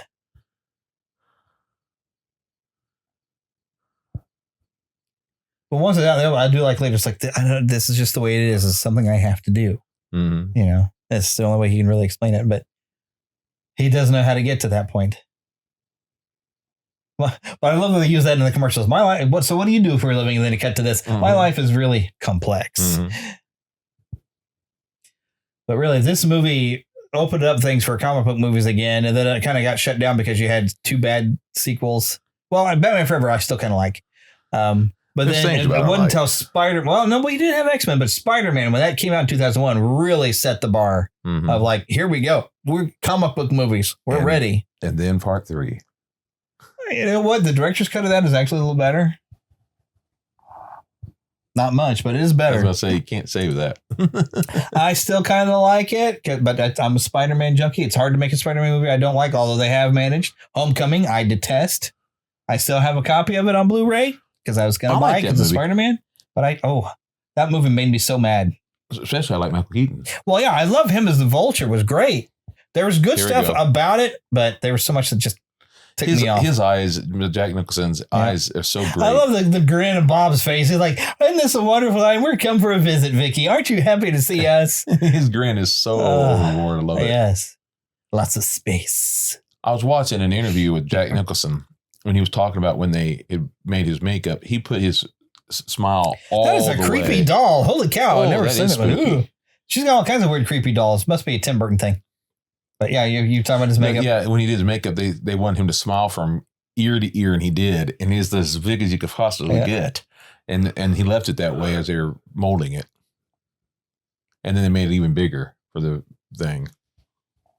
I still don't know why she's got popcorn on the mantle. Me either, but it's kind of funny. She grabs it like it's the defense mechanism. Yeah. Popcorn, protect me.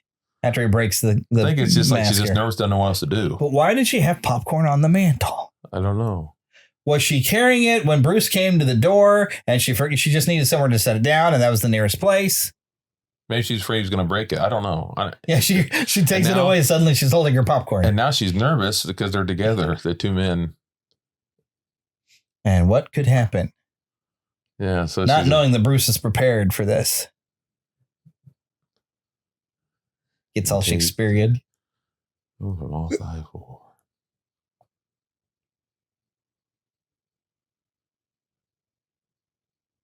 Most of the time. It's like, no, I'm going to kill him myself, boys. Yeah, I see what you're talking about where he's got that little white thing on his collar, the bald dude back there. Yeah. Looks. They could have got Jesse Ventura to play that with that mustache. That'd have been fun with Jesse Ventura playing like this non-speaking role back there. Hurt people. I like him already. It's a great scene here. Yeah. It's great scene after great scene after great scene, really. People quote this a lot. You want to get nuts? People do it all the time. Yeah. Come on. And then they even brought it back. Well, come on, guys. Let's get nuts. It has a little bit of a Beetlejuice. And she's even eating the popcorn back there now.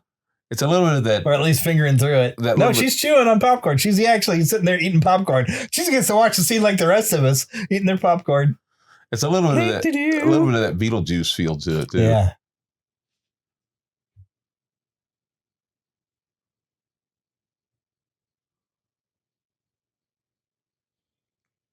And of course, what he's referring to, he knows Jack Napier is the guy that killed his parents.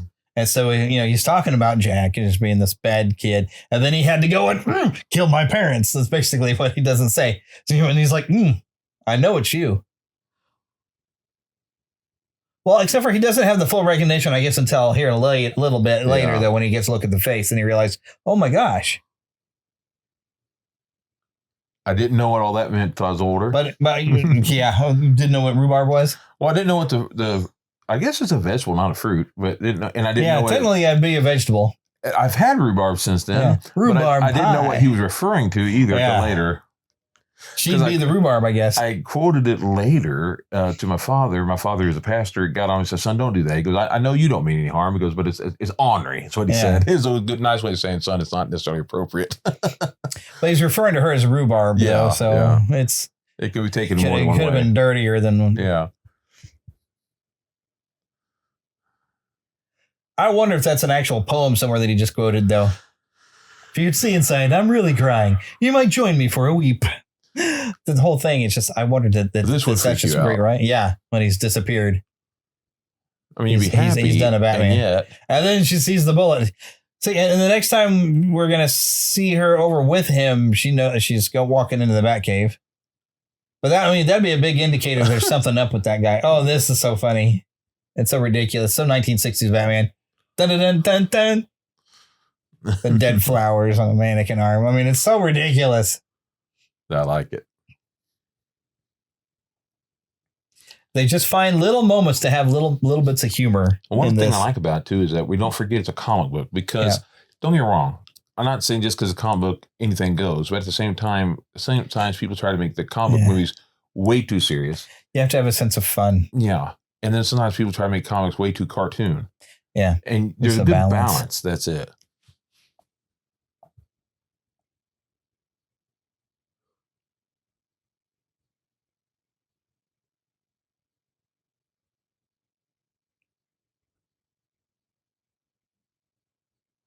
This is an iconic line here coming up. Here he goes. What do you think? So, what is suppose something like that does to a kid? And then she just clicks. Oh, no. So I was watching even some footage where a guy was like, I didn't like the Alfred Vicky Vale in the Batcave. Like, look, Vicky Vale had it figured out. Yeah. Mainly because he'd been there trying to explain something weird. I do understand that he's like, he'd be fired. Yeah. I don't blame him for thinking it. But she came along. It's like, Alfred, Bruce is Batman, isn't he? You know that this had to happen. If they had shown it, it would have been a lot easier for us to get it. And the toy that they brought out of the Batcave kind of had that little safe there. And I don't know if it was that one or it was another one. They had one where the safe was there and it had the Batman outfit, and it would turn where you could go through that. Suddenly it'd be Bruce Wayne on one side. Oh, I remember that commercial. Mm-hmm. I wanted one of those. Oh, me too. That's so cool. Badly, I wanted it. Thump, thump. Never thump your microphone that way, by the way.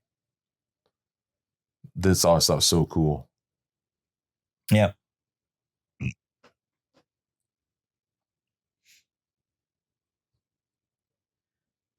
Oh, but anyways, I was saying it's kind of odd. He is talking about Jack, but I don't know if he knows that Jack is. Well, no, because when he looks at Joker, he knows that's Jack Napier. Mm-hmm. But I guess he doesn't connect the dots that Jack Napier is the guy that killed his parents. He's bringing everything back. Yeah. So some of them about Jack did. Well, I guess when he says something, you want to get nuts, and he breaks the vase. There. It's an interesting thing. So I guess he's not really referring to him killing his parents at this point. He's just talking about going nuts when he's done. So. You ever Dance with the Devil in the Pale Moon Lights? Brought it back at the end there. Yeah. Oh, yeah. He remembers that line, but it's like he doesn't fully place it until he really gets that look, and then he goes back in his memories. But you can tell he's investigating because he wants to file on his parents. So he wants to look into it, but then he really, at this point, is where he's like, that really is him. Oh, my goodness. But he breaks the vase before that, Yeah. Or he's talking about, this Jack guy went nuts. I think he was trying to get Bruce Wayne out of the way where they would think Bruce was dead. There's no way to put two and two together. The whole Batman Bruce, get it out of the way. Yeah, and the Joker probably thinks he's killed Bruce Wayne and has no idea,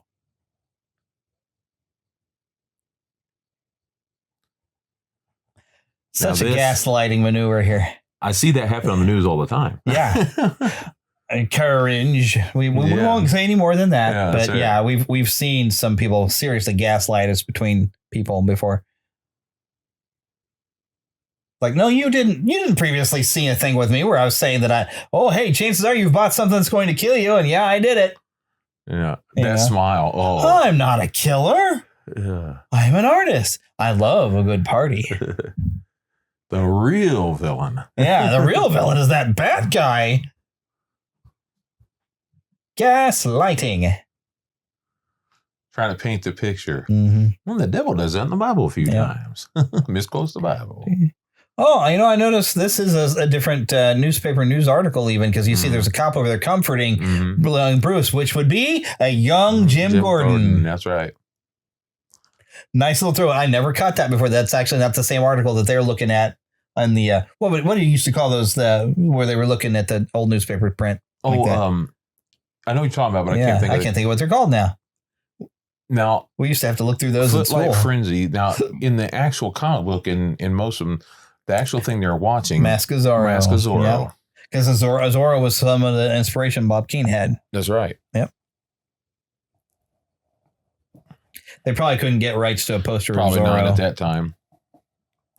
Another inspiration. But they probably could still have seen Zorro. You just don't get to see that that's the poster. That's right. That's something else showing in that theater. Another film, another character that gave him inspiration, Bob Kane, was the Shadow.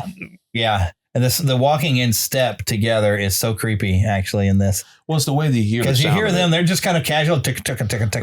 But then the other two guys, click, click, click. And it's so happy looking. Yeah. And just so brilliantly done with just the shadow of these two guys stalking them. That poor kid looks sad and scared, a little nervous. What do these guys want, Dad? Oh, that's so spooky.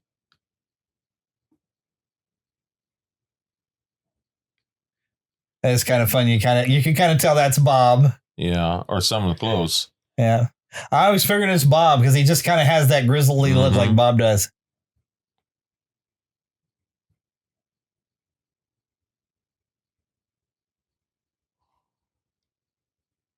This guy's so good at looking like Jack Nicholson.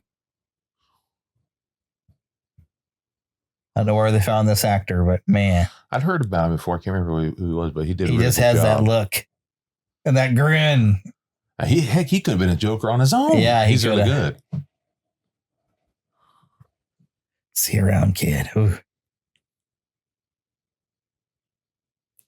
Spooky. We've suddenly forgot who Joe Chill was. Mm-hmm. Yeah, because some of us didn't know that. But story no, that look there when he goes back and looks at the face, and remembers the grin and confirms it. That's Michael Keaton. And then that shock of turn, like, what the? Yo, what? What's he doing here? And it's also so good the way he gets up. He's like, okay, he's like, the look in his eyes just says, like, what am I going to say? What am I going to say? Seeing Bruce in jeans is very rare. Yeah.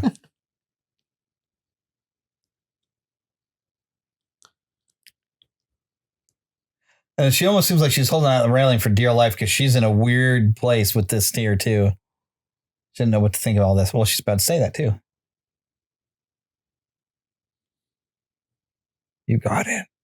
It's some good dialogue here, too. Yeah. I'm saying it before he does, by the way, if you're thinking we're ahead of you in the movie or something.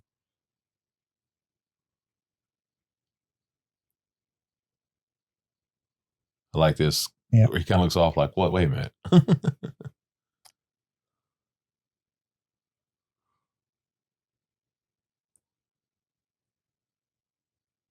This is good lines, too.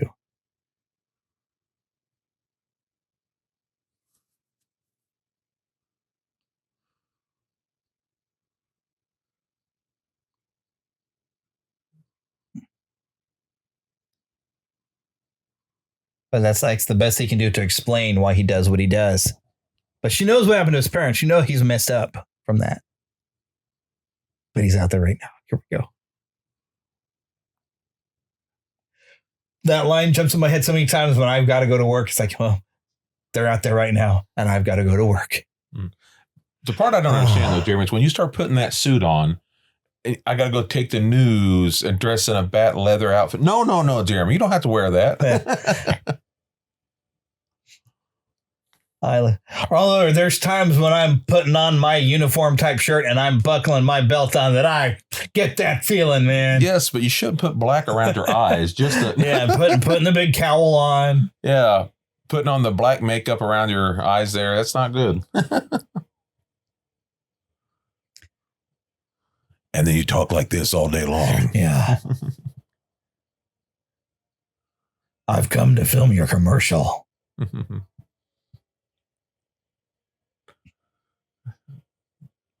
I love this.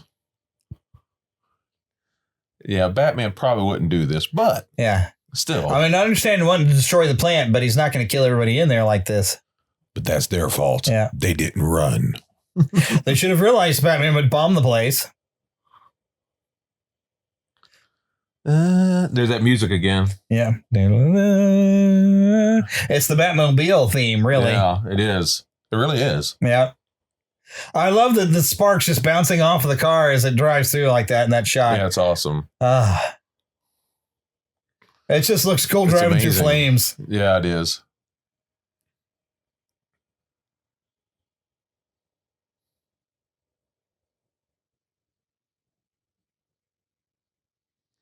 And then, darn it, he got away. They sold toys of that, too.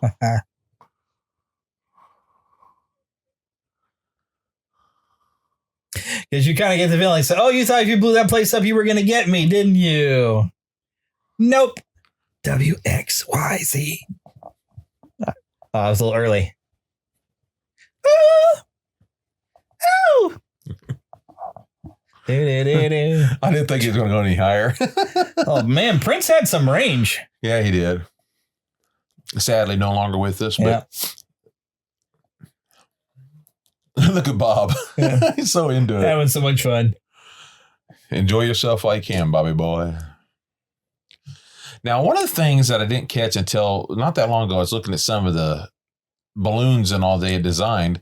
You don't usually catch it, at least I didn't. They had like a pig and a few other things, and you don't usually see it because you usually see them paying attention, of course, to the Jokerish balloon with the big nose and, of course, the baby. And I don't always catch all the other ones. The very Tim Burton parade-ish. Yeah.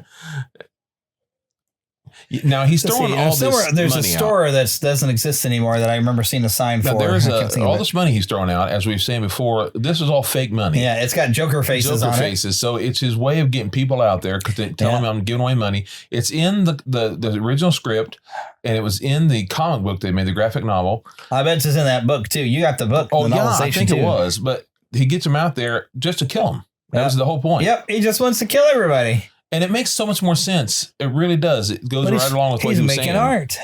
Yeah. Daddy's going to make some art, darling. It's got all that gas in there. I mean, you can see it. It's right there. But he just wants them all dead. Yep. And that makes so much more sense of why he did what he did. Because otherwise, I've had so many people say, well, why would he throw all that money out just to kill him? It makes no sense. And then when you figure that out, okay, now it makes the joke's on them. Uh-huh. Well, it's not about the money. No. It's about sending a message, as he says in especially if it's Dark fake. Knight. Yeah. Actually, if you look real close, you can kind of tell it's not quite right. The money, I mean. The funny thing is, like, all these shots, that clown is like right behind the Joker. But then we get to that shot and suddenly they're up a little higher because eventually they got to get high enough for the Batwing to come and snap them. Yeah. Gotham's greed. Yeah. You can tell he's a reporter. He's always coming up with titles and things. Mm-hmm. And our first look at the Batwing. I love that. I was so excited. I always remembered I wanted that toy so bad. Yes. Because we always want to do that shot they're going to do here in a little bit. Oh, yeah. I'd always put it, the little ones I had that were like Matchbox or whatever it was. Maybe it was Hot Wheels. I don't remember. But I always wanted to put it up in front of the light bulb so it had that scene. Bam. Looks. Yes. Hubba, money. Who do you trust? Say it with me. And where is the Batman? He's at home washing his tights. I still say that all the time. Yep. When people say, hey, where's Jeremy at? I'm like, you're at church. I say, he's at home washing his tights. Washing his tights. They're like, what? Oh, no. Let's see where no. Yep. It's not his tights. It's his Spidey suit. It's a uniform. That's right. Spidey tights. Yeah. It's Spidey's. Oh, that Boston accent comes out. Man, let's put him on now. Yeah, go ahead. Get in the car. That's really good for this. Of your failed and useless lives. Terrible. You gotta go. Go with a smile. You can see that dollar bill's not your regular. You can see one of the fake whales stuck up in there, can't you? Yeah. I'm assuming it's the Joker's face because that's at least it was in the comic. Yep. And it's such a good thing when he says, like, my face on the $1 bill. It's definitely not George Washington. No kidding. It's George Kill You Tons. Mm-hmm. Something.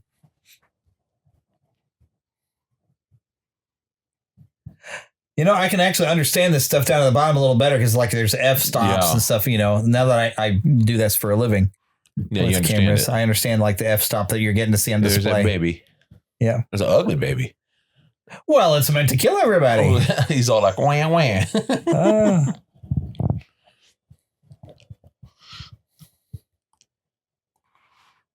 And he just happens to have this mask. I mean, this mask really wouldn't protect you from that gas, I don't think, but just a little to breathe. Oh man, that's scary looking. But go Allie, man. Alexander Knox, man, doing what he can to try to save the people. I so badly wanted to see him in the second one, which he was ready to do. Yeah. So I couldn't wait. I want to see him in the comics and stuff. I love him. He is in those one comics though. Oh, did you see one of Adam whatever's tested? The guy who used to be a Mythbuster. He got it. Somebody brought the prop Batwing there where you get to see where it tilted over in that head turn. Is that? So now I look at it and I can tell the mechanics of that thing. But the original model of the Batwing where they had the head that could turn and look back and forth. Oh, that's neat. It was really neat. Yeah, that's weird looking. Adam. That looks painful. You guys should have let go a long time ago. Yeah. I cannot think of his last Adam Savage. Yeah. That's cool. I've got to see him live now. Was his brother Randy? Oh, yeah. No, because his name was Puffo. I know that. Oh, one of these signs. I remember seeing a sign that's was a real store, but it's out of business now, I think. Oh, yeah? Or maybe it was Joseph Brothers or whatever, like it's a clothing store. Or something like that. I know, but I've spotted during this scene here usually. But luckily, that trash was nothing but feathers. Yeah. Pretty much. Yeah, it's so funny. Why is it all feathers? Because he's chicken. Da, da. Da, da, da, da. 200. Octopus balloon, cat balloon. I mean, Batman is just prepared for everything. He just happens to have this thing to catch balloons and cut them like this. Yeah, they got the cat balloon. Yeah. Foreshadowing the next movie. yeah, there it is, Joss Stein. That's a real store. Really? But that's marked as a supply store. But it's normally like a men's clothing, I believe. Yeah, there was the pig right there in the dinosaur thing. Yeah. There they go. Or octopus. One of those kind of looks like the vampire teddy bear from A Nightmare Before Christmas. There's octopus. I've never seen the drawing of that. Yep. Just so we don't see him much. That cake makes me think of the castle in Disney World when they turned it into this color. He stole my balloons. I love it. Sing. And the guy who's he's grown up with, apparently. Pop gun. Just shoot him. And then this guy, get out of here. Here he goes again. He's all scarred up too. Yeah. Yeah. Get out of here. Yeah, these guys look all like all of them is scarred up and messed with. Well, they're thugs. They are. Plus, was he there to get beat up by Batman with all the others? Maybe? Here we go. That was so great. Yeah. I remember Dad laughing really loud at that. He said, "Oh, there you go. That's great." That's pretty cool, man. It's a moon bat symbol. Mm-hmm. I love the detail on the model here, though, where you can see the metal, the sheet metal, and everything. The animation was perfect. Well, that's not animation. That's a model. Well, I mean, that's what I meant. That's so cool. I mean, the stop thing is fantastic. Yeah, that's great. It is so cool. This was a great scene. Yeah. Come on, you gruesome son of a gun. Come to me. Which they totally replicated in Dark Knight. They did, definitely. I want you to do it. I want you to do it. Because that is Batman and the Joker. Yeah, absolutely. That is totally their relationship. Come and get me. I dare you, Yeah, come. And that is so Star Wars there. It is. It's cool, though. Aiming. Oh, Batman killing people again. There you go. And somehow or another, pinpoint accuracy can't hit the Joker. 2 missiles and machine guns and can't hit one dude. He was ready for it. Yeah. He's like, I missed. And then he downs him with this one gun. This is so crazy. It's funny. Mad Magazine made fun of this scene too. It's like, all that high-tech weaponry, and he downs me with a spitball. And I love the model work here. I mean, you can tell it's a model. Yeah, but it still looks pretty good. Because the fire just doesn't look right at certain parts. Well, right there. I mean, you can tell it's a model. The flames don't look quite right or sized properly. But it's a pretty nice job of a model for crashing a plane in it,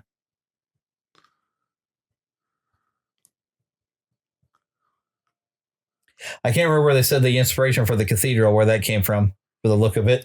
Yeah, because originally they mentioned it in that thing. Originally, it was going to be done differently. Yeah, around this part, and they weren't originally going to go all the way up to the top. It all started getting changed because that whole writing thing I told you about. The writer's strike. Mm-hmm. I got to get you to church on time. Yeah, it's just he's got a line from something. He's like the ultimate nerd person because he's got a quote from something for everything. The wink there. Transportation for 2, wink. Oh my goodness. He thinks he's such a ladies' man, but it's far from that. Maybe he was before, but it's not anymore.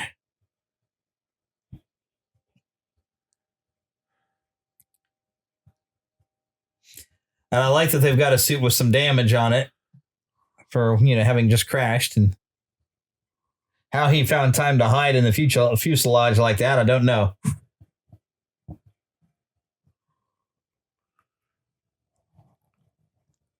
There's so many good song bits in here that go to each part. Where it just builds the tension up. It's like, all right, here we go. We're building to the final confrontation.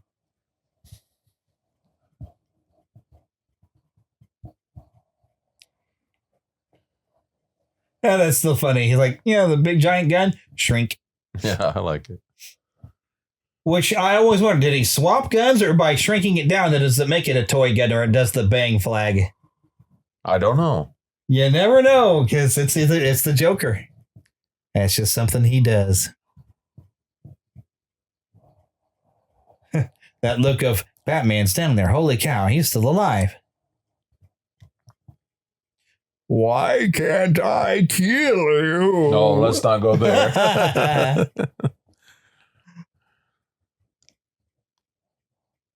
But of course, Joker, I don't want to kill you. You're too much fun. It's their twisted relationship. Joker wants Batman to come and stop him. Like, come on, try and stop me. He gets frustrated when he gets stopped, but he's like, he wants him to come and try because it makes it more fun to pull off something and see if Batman, have Batman try to show up and stop it. It's like he's just trying to get Batman's attention. This part always kind of freaked me out when you get the commissioner up there. Ooh. A lot of fear. Yeah.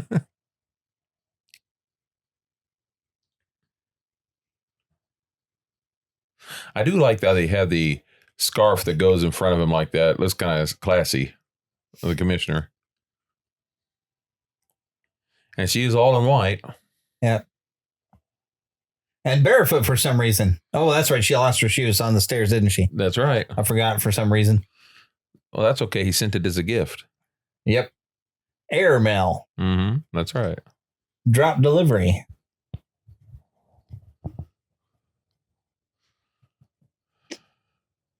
It looks like he's peeing on the stuff, I swear, though.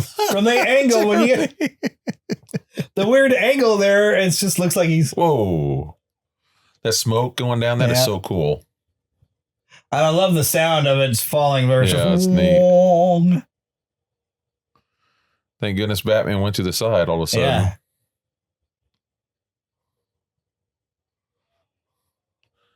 Thank goodness the commissioner didn't step in there. Yeah, you'd have been one squish commissioner. The squish commish. Sounds like a really bad TV show. Like Squish the commish. Beetlejuice episode.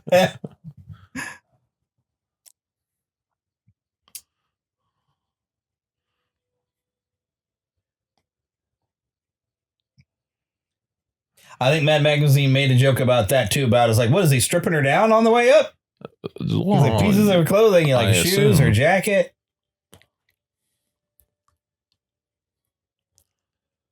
It's like she's got a trail of herself being left behind for him. You definitely come find us up here. The nice animation. Yeah, the animated spotlights. He looks so cool there. Yeah, because an actual spotlight doesn't make a nice shine like that. No, but it's kind of foreshadowing too a little bit. Yeah, yeah.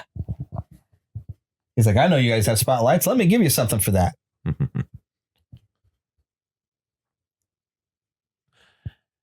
And it's great to have this great build up in the music. And then when he gets up there, silence.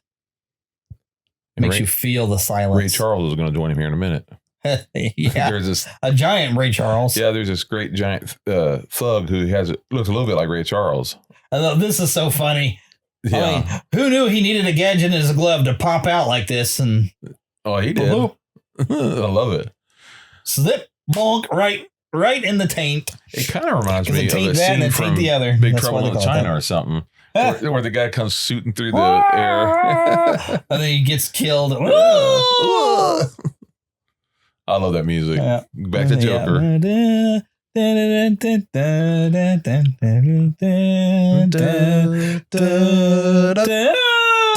goes the bald man. Was that the bald guy with the mustache? Yeah, that's him. There you go. So I've never been able to tell because he moves so fast there through the thing. There's this giant dude. There's the big Ray Charles. Beats the snot out of him.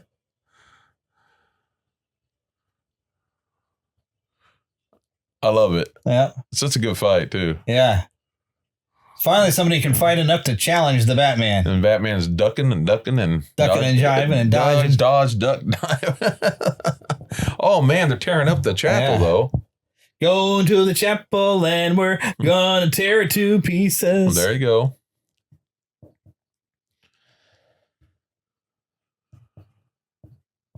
I love this line. Oh, no, not this one.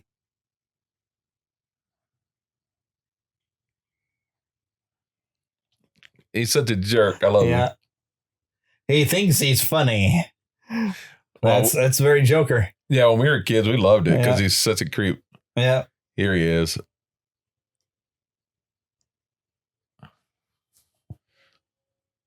Up here. Dun, dun. Oh. Yeah. It's like dive bombing people used to work. Not this guy. It's a good thing he takes these punches in the armor, though. Yeah, it does. I love that rolling right back on his feet. Really great. But boy, he just gets the stuffing beat out of him here.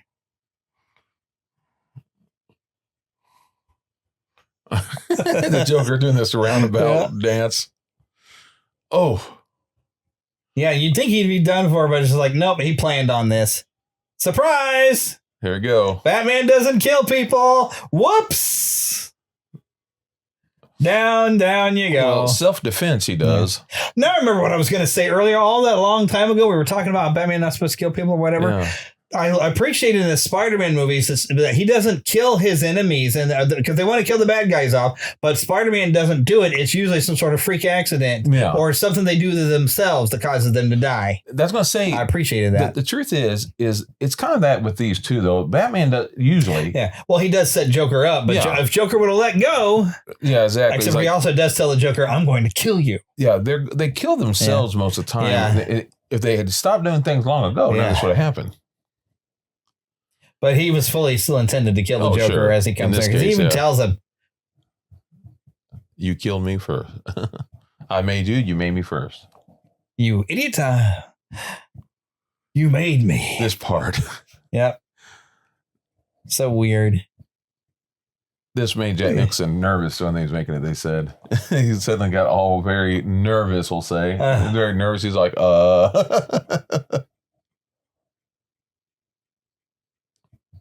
And purple. Here we go. I missed the Beauty and the Beast line, didn't I? Mm-hmm. I like to use that on Heather sometimes. If anybody else calls you Beast, I'll rip their lungs out.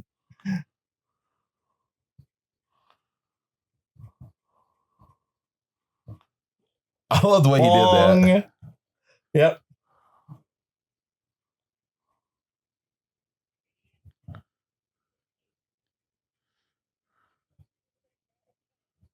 That wasn't easy to get over. And don't think that I didn't try. I know you did. It's so great. I love that he's laughing even when he gets thrown. And even the fake teeth are coming out now. It's like he can't stop himself from joking about every little thing.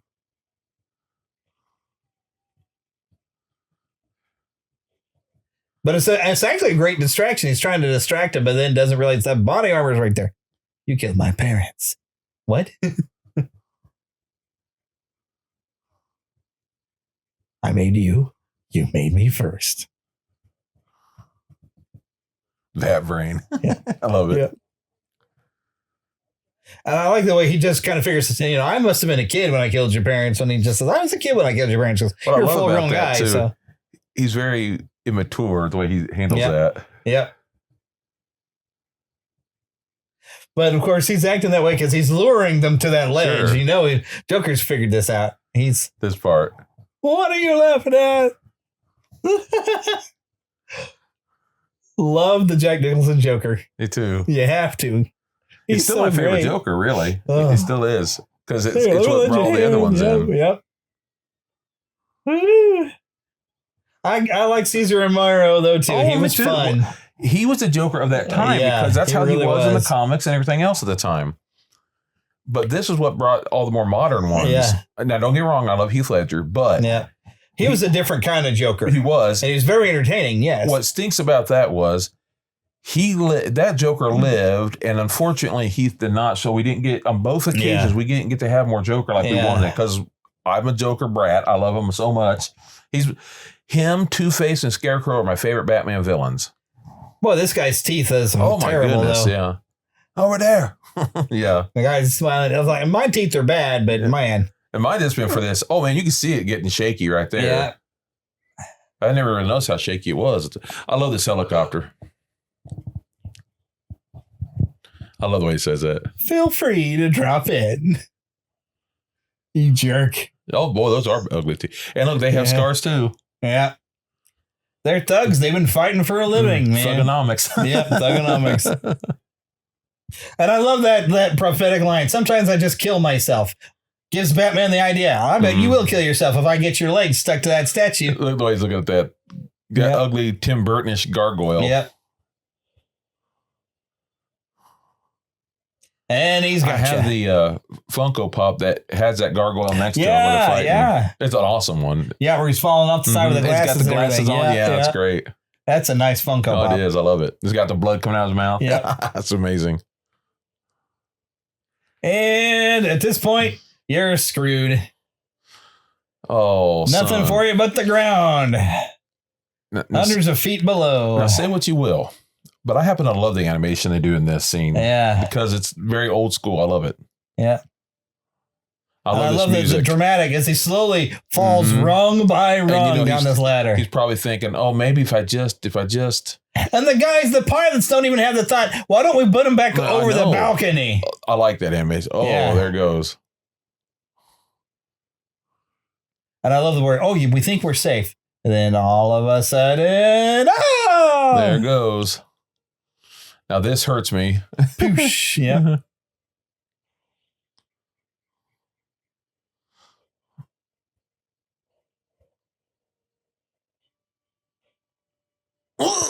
The sudden stop, even the dangle, that's gotta, Well, you hear him. You're like, you basically get stopped by your belt. Are you okay, Batman? No. Nice to see you, Vicky. Deflated mouse. Yeah. Oh, this is spooky. Box. Yeah. I remember one time we watched this with the young people at church. This was back when we were young, and we had this young guy who's there, and he was a little simple, but he was funny. Dwayne. And when this all stopped, he still going with it for the next couple minutes. Wouldn't it be fun to have a little box that you could just make it laugh like this? Oh, I bet they sell them. Some people, yeah. Oh, I always thought that went off because somehow another Joker faked his death and he was going to be back. I wanted him to be. Yeah, and he's laughing at them with that little box, but no, he's splat. I would have loved to have had him back. I wonder who the statue's supposed to be of, because that statue shows up in a couple of shots. Yeah, probably the most likely. Like I'm just guessing. Founder of Gotham or something. That's what I was going to say. That's Mr. Gotham. Yeah, that's it. There you go. Gary Gotham is on self. Yeah, Gary Gotham. I'm kind of making fun of the Simpsons where they have the founder of Springfield. Yeah, Rick Springfield. He just wanted Jesse's girl. He wants to be Jesse's girl. Wants her to be Jesse's girl. Right. Or something like that. I wish I could be with Jesse's girl. That's it. I don't remember. That's it. That's it. Question. How do we call him? It's so great. This is beautiful. Yeah. You can see what's about to be turned on now. I love that sound effect. Yeah. Boing! Yeah, it's which we heard in the Superman movie. Mm-hmm. That's right. Superman movies use that sound effect a lot. I love how it's kind of wavery. Yeah. Well, it's that spotlight where the way this ended had me so excited for the hopes of what it could be, what it would be. Yeah. It didn't live up to what I wanted it to be. I still like Batman Returns, and I even like parts of the other ones. But in all reality, the ones that lived up to my hopes in all ways, shapes, and forms is Batman the Animated Series. Yes. That is, to me, the greatest. It's the greatest version of Batman ever. That's where I learned a lot about some of the villains that I wasn't familiar with the animated series. I already knew about them for the most part because of that comic book I told you about and a few other things, but I'd got deep into Batman. I already loved Batman before this movie. Yeah. However, this got me into it 100 times more. Yeah. And I did love me some Batman, but I've always, in my heart, there's always been Spider-Man. Well, but Spider-Man, of course, really solidified when I read the opening comic, and with great power comes great responsibility, and how he became Spider-Man, not for the powers, but with that lesson. That's what made me a Spider-Man fan. Yeah. That fanfare building up. That's so great. This is where I also thought him and Superman's thing go good together. Yeah. And that bell. And now it goes right into it. Da, da, da, da. And there you have it, folks. That was the 1989 Batman. We hope you enjoyed watching along with us. I hope you did watch it with us and didn't just listen to us, because I don't plan on having the sound of the movie in our show, because that's a copyright problem. All right, so I hope you've enjoyed this, listening, of course, to Watching Movies with My Pastor. Like I said, this was Watching Batman, and it originally aired as an episode of the Fandom Nexus. But we are currently still using the same website. I might eventually set up a separate website for this one. So if you go to neverlandpodcast.com, you will find everything about this show over there. Or everything at least about the Fandom Nexus. But you at least find a couple of links I want you to pay attention to, because you can help us pay for these shows. If you click on a large logo for Dubby, you get a discount over at Dubby using the discount code Neverland at Dubby.gg. If you are a gamer, this is an energy drink. It's a powder mix, and it will not give you the jitters. So you can mix this in with your water or whatever you want to drink, and it's got all kinds of different flavors. And they even have little cups where you can buy and all kinds of different stuff. But you get a discount on that. Also, you'll find a link for Podgagement. That is Daniel J. Lewis's fantastic company, where if you happen to have a podcast and you want to be able to get all of your reviews and everything, a lot of different features anymore. He's expanded it so much, but it is like the ultimate helper for your podcast, for knowing what your reviews are and helping you do a lot of other different things. Podgagement, I have a link right there for Podgagement that you can go and check out that as well. And all of it will help us out on the show, getting just a little bit of a little kickback on each one of those. We also have a store for the Fandom Nexus, which you might check out. And eventually I'll probably get some clothing on there labeled for Watching Movies with My Pastor. So, keep an eye on that. And of course, I invite you to come back next time. I'm hopefully going to have these out fairly regularly. I don't know if this will be as weekly as a possible show. It depends on how often we can get together and watch movies. But I do hope to have 3 episodes out by the time we launch. So keep an eye out for that. And thanks for listening.